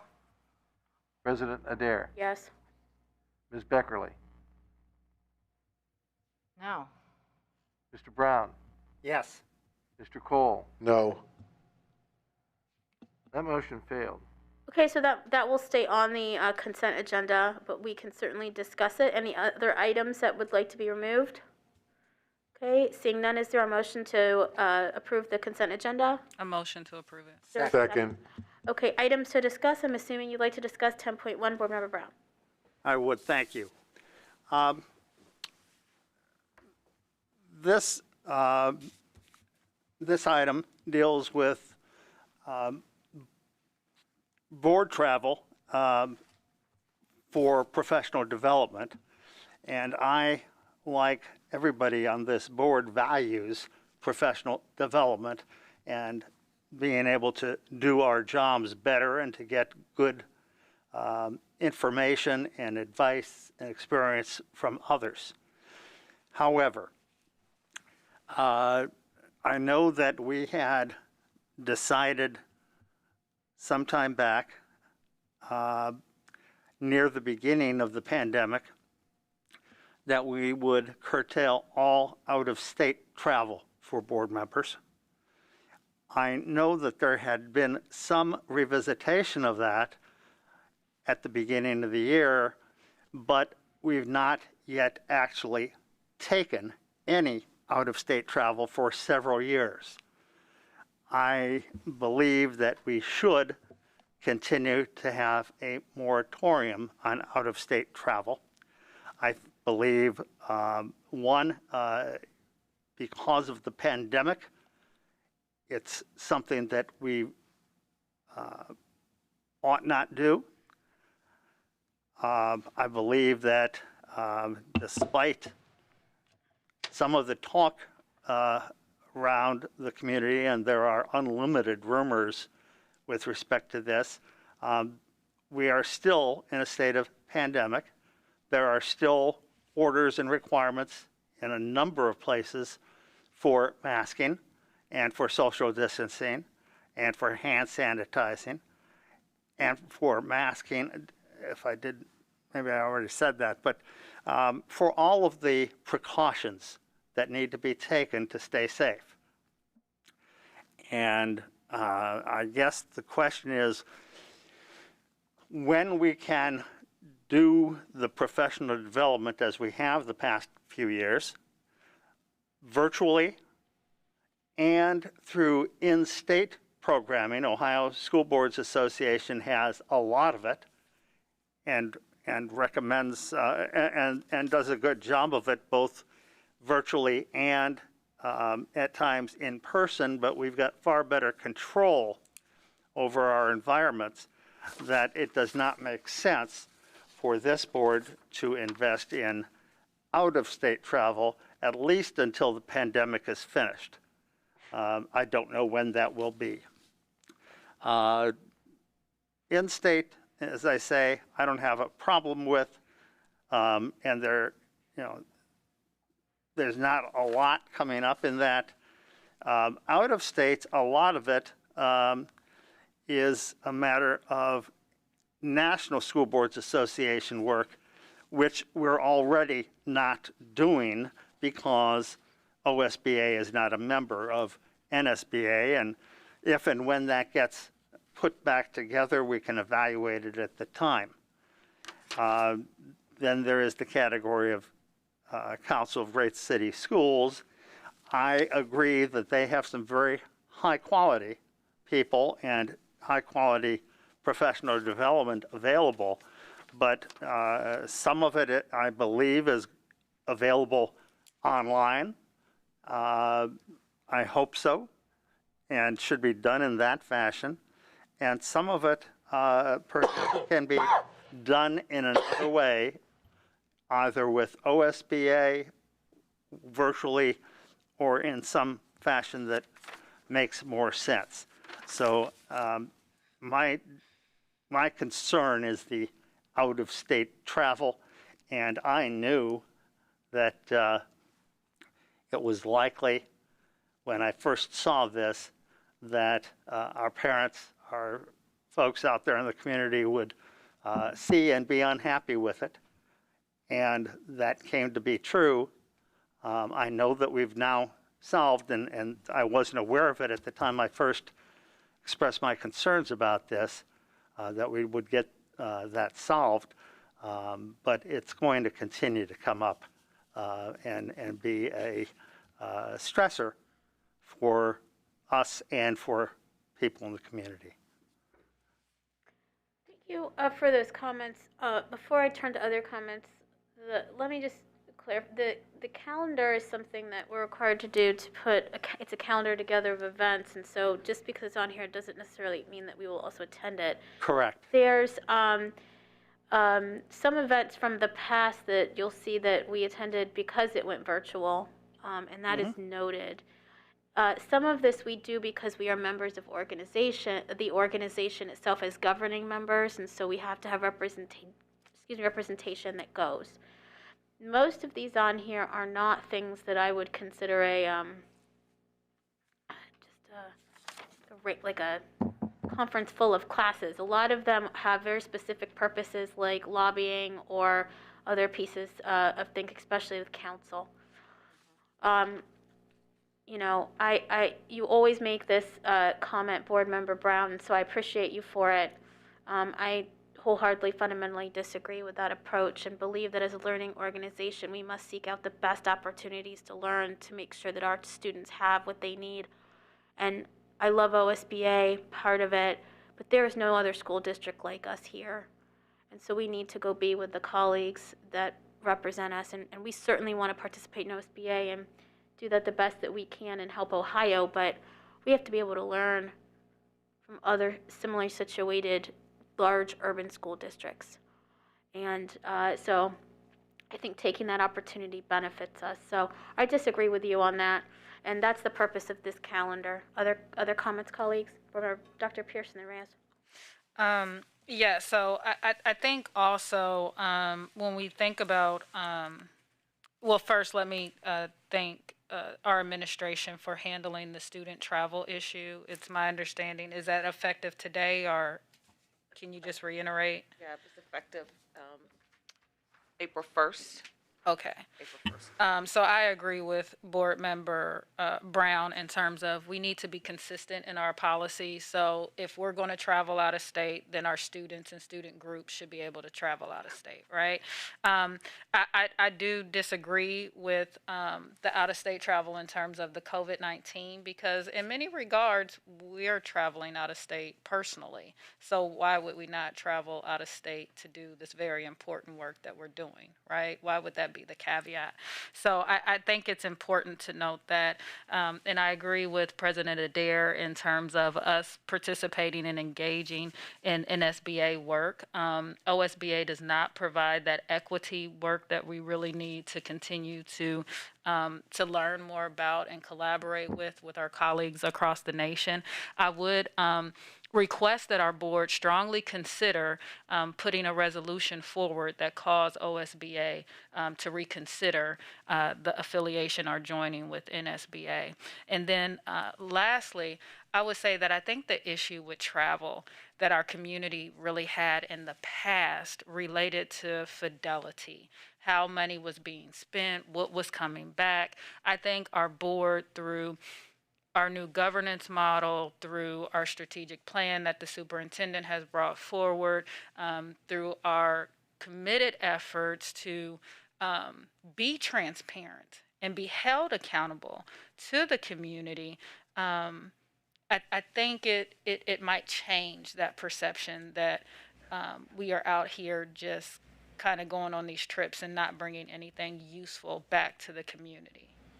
And that's just me venturing to say that I hope the community is trusting us in that way. I'm not, I don't have any evidence to prove it, but I think if there's one element where I think we should lean into to figure out what's going on related to travel, it's that. Does the community believe that we're bringing back good information and spending the money wisely? President Reyes? The only thing I would add to that, so there was a strategy to make sure that we were coming back and reporting. Absolutely. So bringing what we learned, what people may not know, they take attendance. So you can see the workshops that we go to.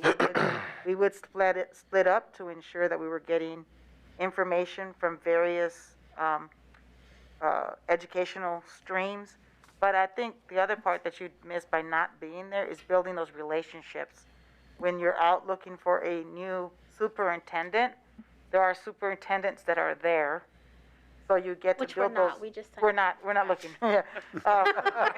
But there are superintendents that are there. This is a good recruitment tool. There are people that you're going to meet. There are people from other districts. You don't get to do that in Ohio that may be interested in your work. And there are also a lot of information that you cannot get from a virtual in the discussions and getting the questions. But what I really, the few ones that I have gone is those new tools.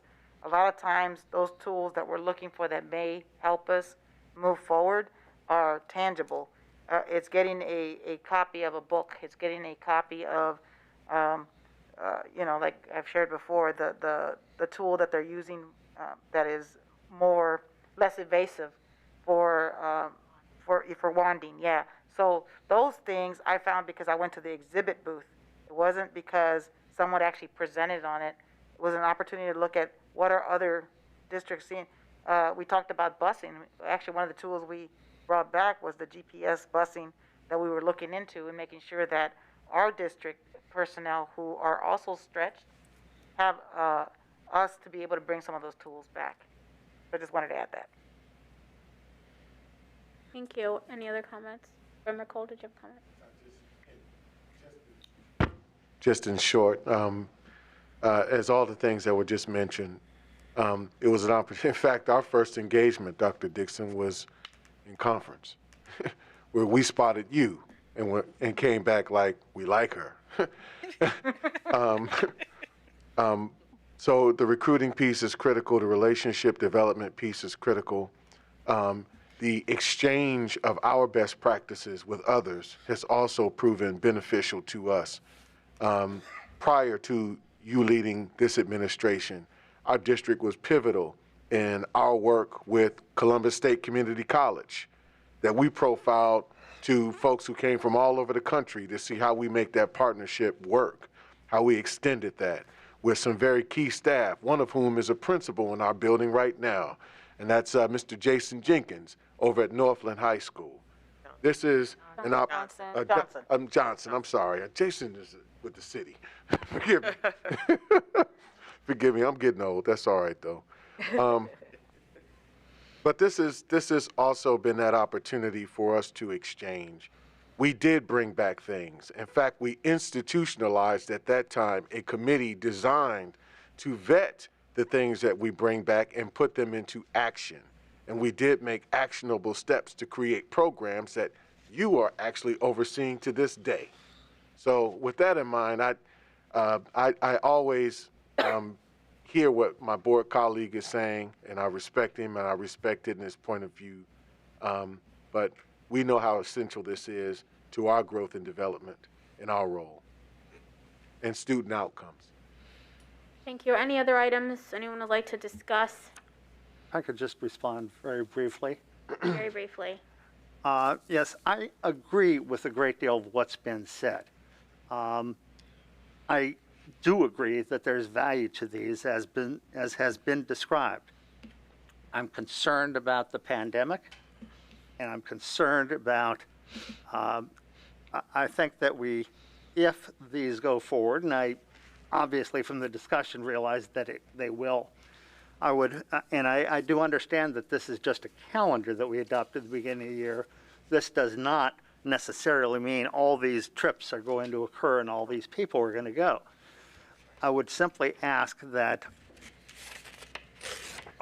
my colleagues, all of us, think hard about the value of the particular trip and the value of having 3 or 4 people attend, and maybe we can, just as a matter of board culture and fiscal responsibility, pare down the number of travelers and the number of places to what's really needed and beneficial. And then, as was said, we need to put that to use. We need to have the board member or 2 that attended educate the rest of us.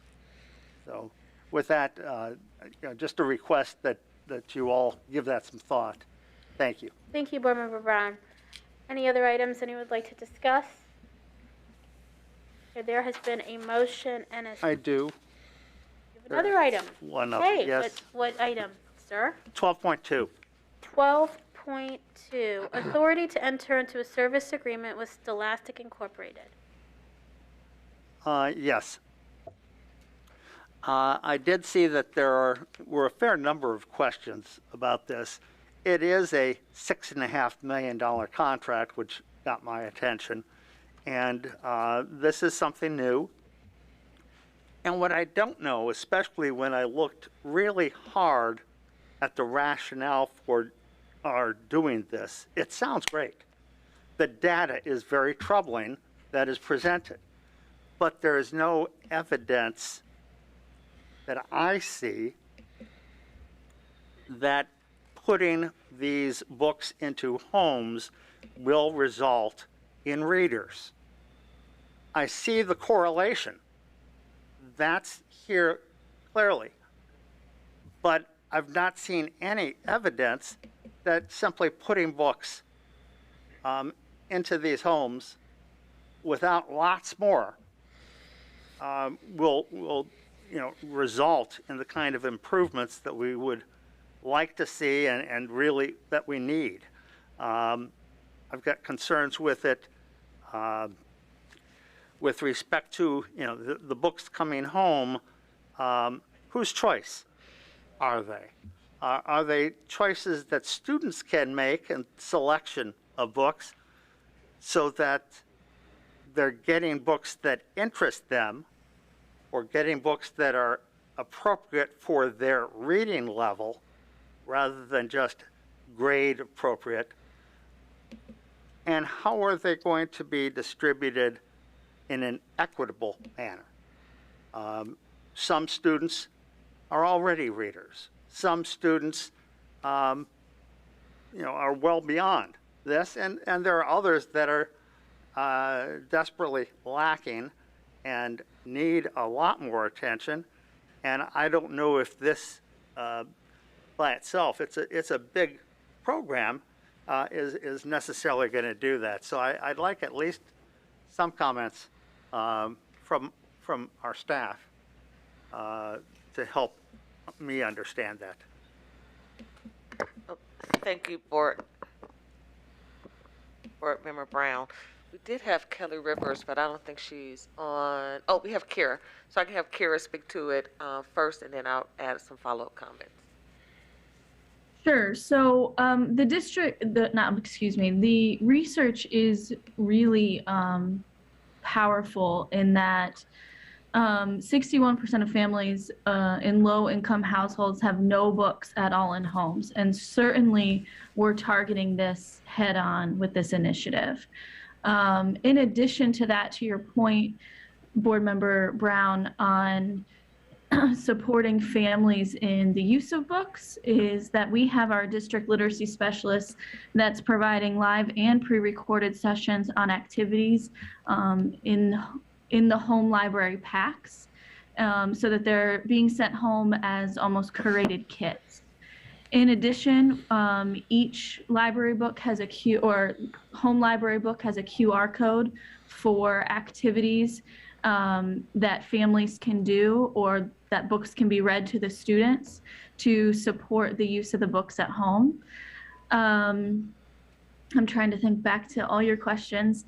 I think there were questions regarding relevance. Certainly our literacy teams were very intentional to have books that represented our students, as well as we took into account our English language learners and our language immersion schools and programs into the book selection.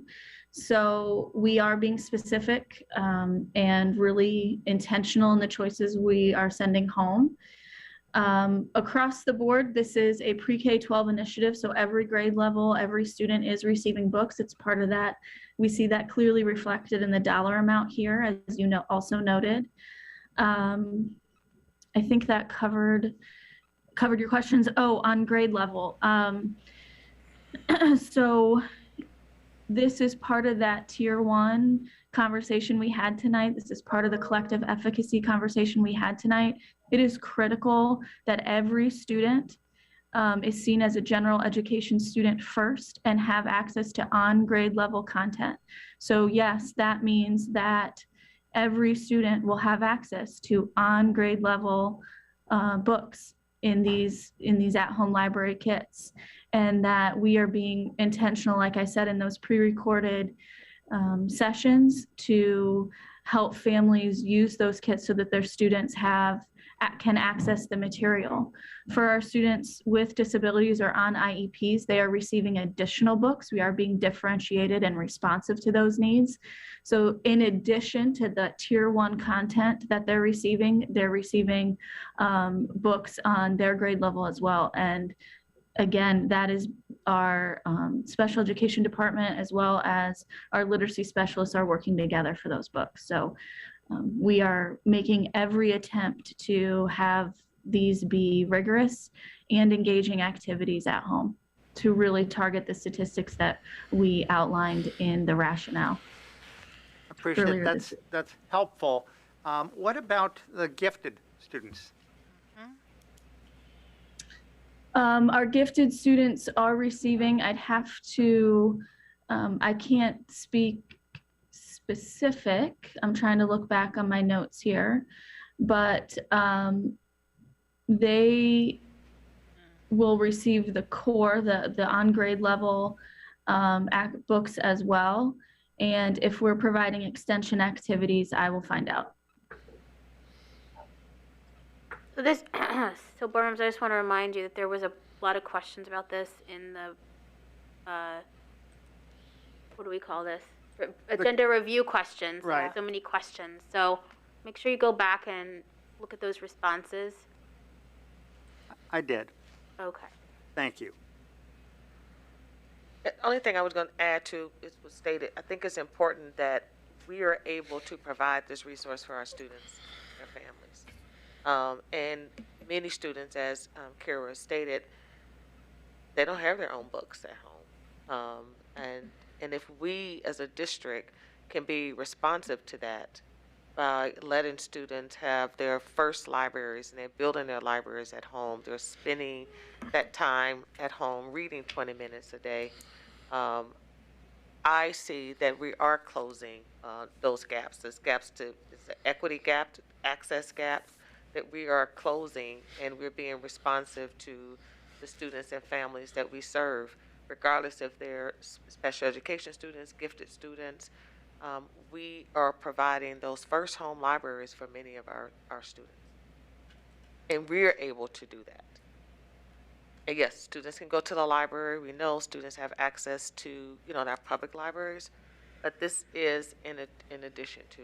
We're talking about strengthening reading proficiency, and to be able to provide students with additional books.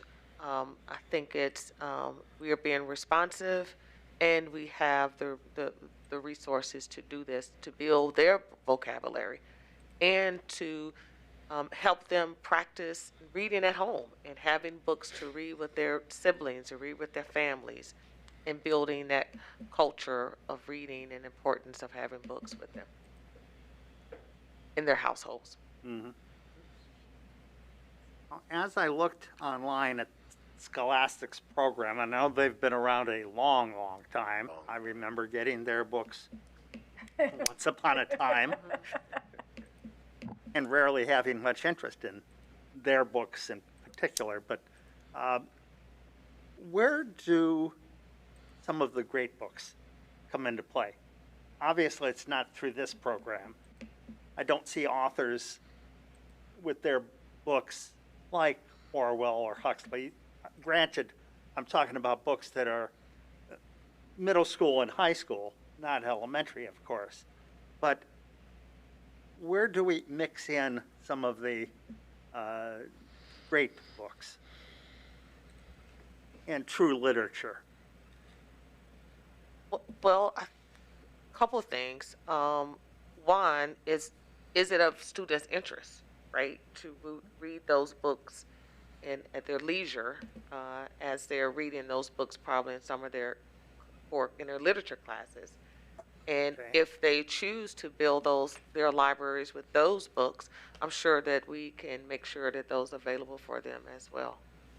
So I think it goes back to your earlier question you said earlier. How do we make sure that we are being responsive to students' interests, right?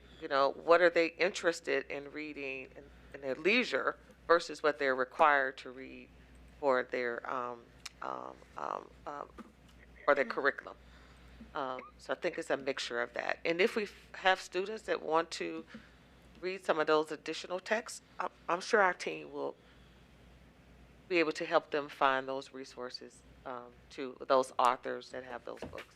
All of that is fair. Let me ask just one last question, and that is, this $6.5 million is to cover the course of 1 year? Or, It's ESSER money. One time.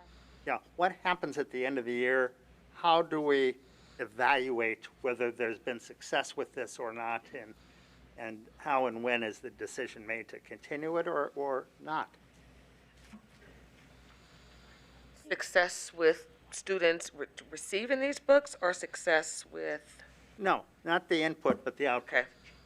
Success with students becoming better readers or reading more. I don't know. I don't know if we. Your eyes on. Do you want me to weigh in? Kara, go ahead. Yeah, so I think first we'll continue to get feedback from families and students about the books and how they're using them at home. Anecdotally, we're excited to get this information from families and the community. These packets are also aligned to our Pathways Express. So some of this, they'll see similar themes, which will help families really have an opportunity to engage in new content and new experiences with their students. And then, of course, we'll continue to monitor student growth and achievement. This is a brand new initiative, as we all know. So I think we're really interested in seeing this initial feedback from families, and then again, of course, continually monitoring student growth. Thank you, and that's fair. It's helpful, and I appreciate you taking the time to have some conversation. I don't know if other board members also have things, but given that this is truly at the core of what education is about, is developing readers, developing creative people who want to learn and figure out how to do it. I think it's important, and given the amount, the expenditure that we're investing in this, I think we want to make sure that it is a worthwhile investment. I think any investment, getting a kid to read and putting a book in a hand, is worthwhile. My personal opinion. Dr. Pierce. Thank you so much. To Board Member Brown, my heart is in my throat right now, given this conversation and the points that you made. And I can't sit here and not respond to the questions that you just gave our administration. I want to remind you again, we just sat through a monitoring report where we saw that our students aren't on target for literacy. So it's incumbent upon us to make, again, as President Adair said, whatever resources that we can make available to get them engaged and learning available. This idea, or the question then related around individualized learning. You've brought it up a couple of times tonight. And I think that's merit, that deserves merit. That's a very good question. How are we allowing students to select the books that are interesting to them? As I think about Scholastic and their book offerings, do they offer The Hate That You Give? Do they offer Malala? Do they offer manga books that our higher grade level students are interested in? I think those are valid questions that we need to ask. But I think we also need to be creative, because as we've had our conversations about COVID-19, one of the things that we've come to understand is that our older students step up for their younger siblings and peers. So the question could also be, are we providing our high school students with the opportunity to select a book that's not on grade level so they can take it home and give to a cousin that might be interested and want an additional book because they only received one a month?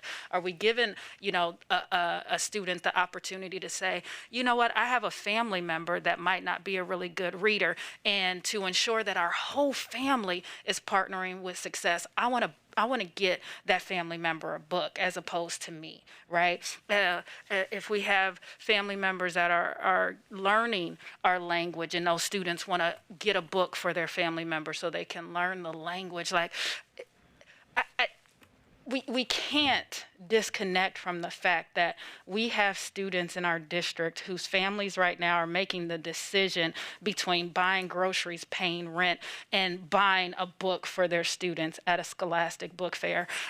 And I'll just be honest, my mother was a working class parent, and she couldn't send me to school with $4 or $5 to participate in the book sales that happen. And so when I had the opportunity to do that for my children, not only did I do it for them, but I also did it for their classmates whose mothers were like mine. So the fact that we can sit here and ask these questions about something that's so important to our students, putting a book in their hand, just, again, my heart is in my throat because it shows that this board has a belief gap.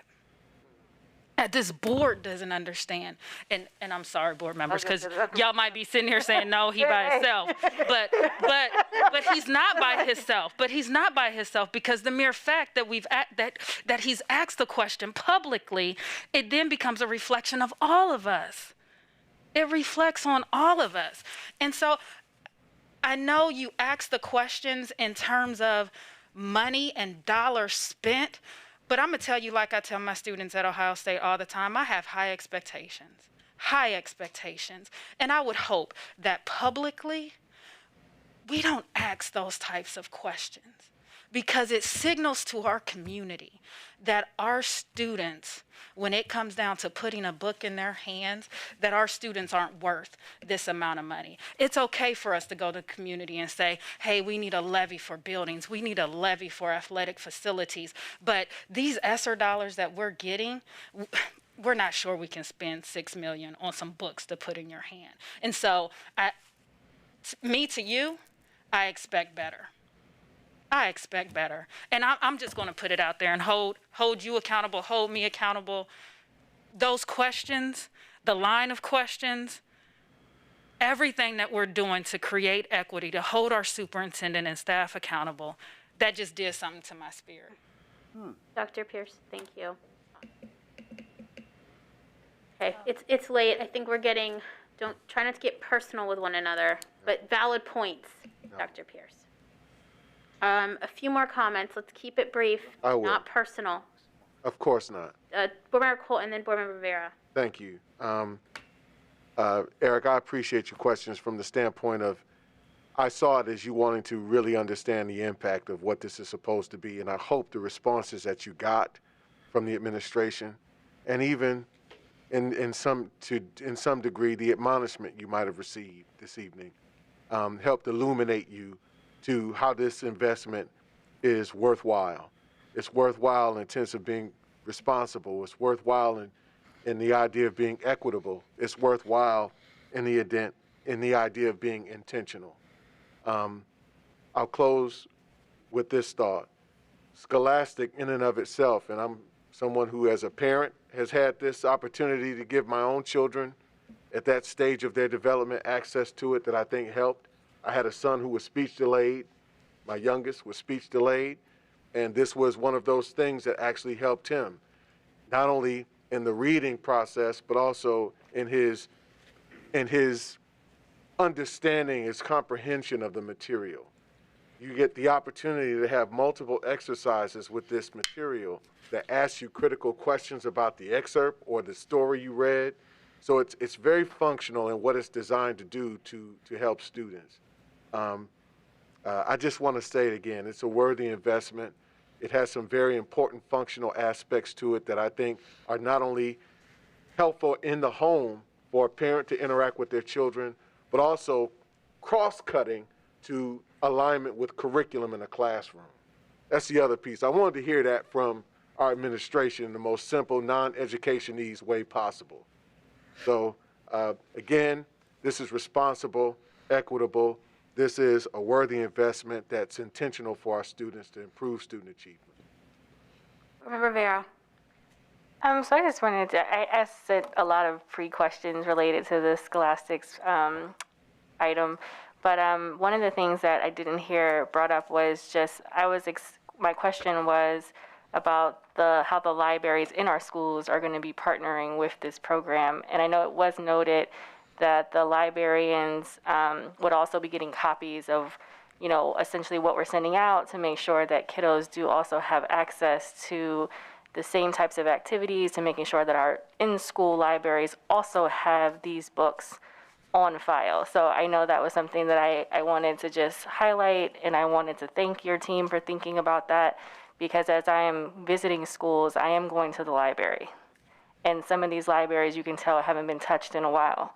And so I think as we're thinking about, what we can do to bridge this gap, we also have to think about our facilities in terms of our libraries in our buildings that our kids are at every single day.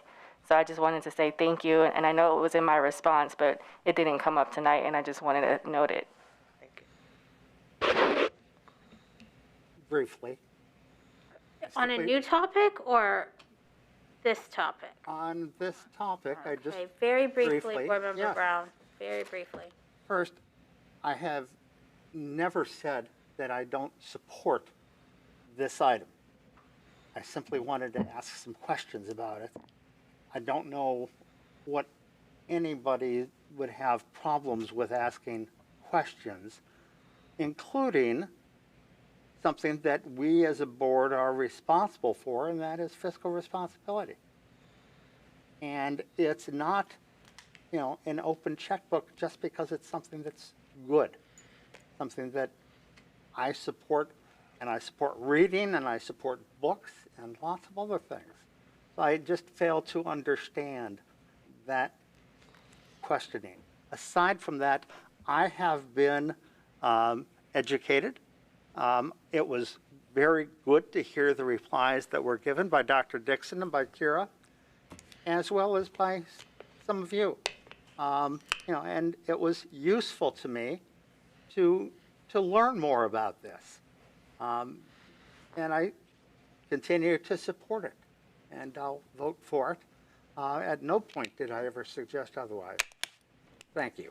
Thank you. All right. Any other items anyone would like to discuss? Okay, there has been a motion and a second. Please call the roll. Ms. Vera? Yes? President Adair? Yes. Ms. Beckerly? Yes. Mr. Brown? Yes. Mr. Cole? Yes. Dr. Pierce? Yes. Vice President Reyes? Yes. Motion carried. Thank you. Item 24, public comment on non-agenda items. Unfortunately, we have lost all of our speakers due to the time.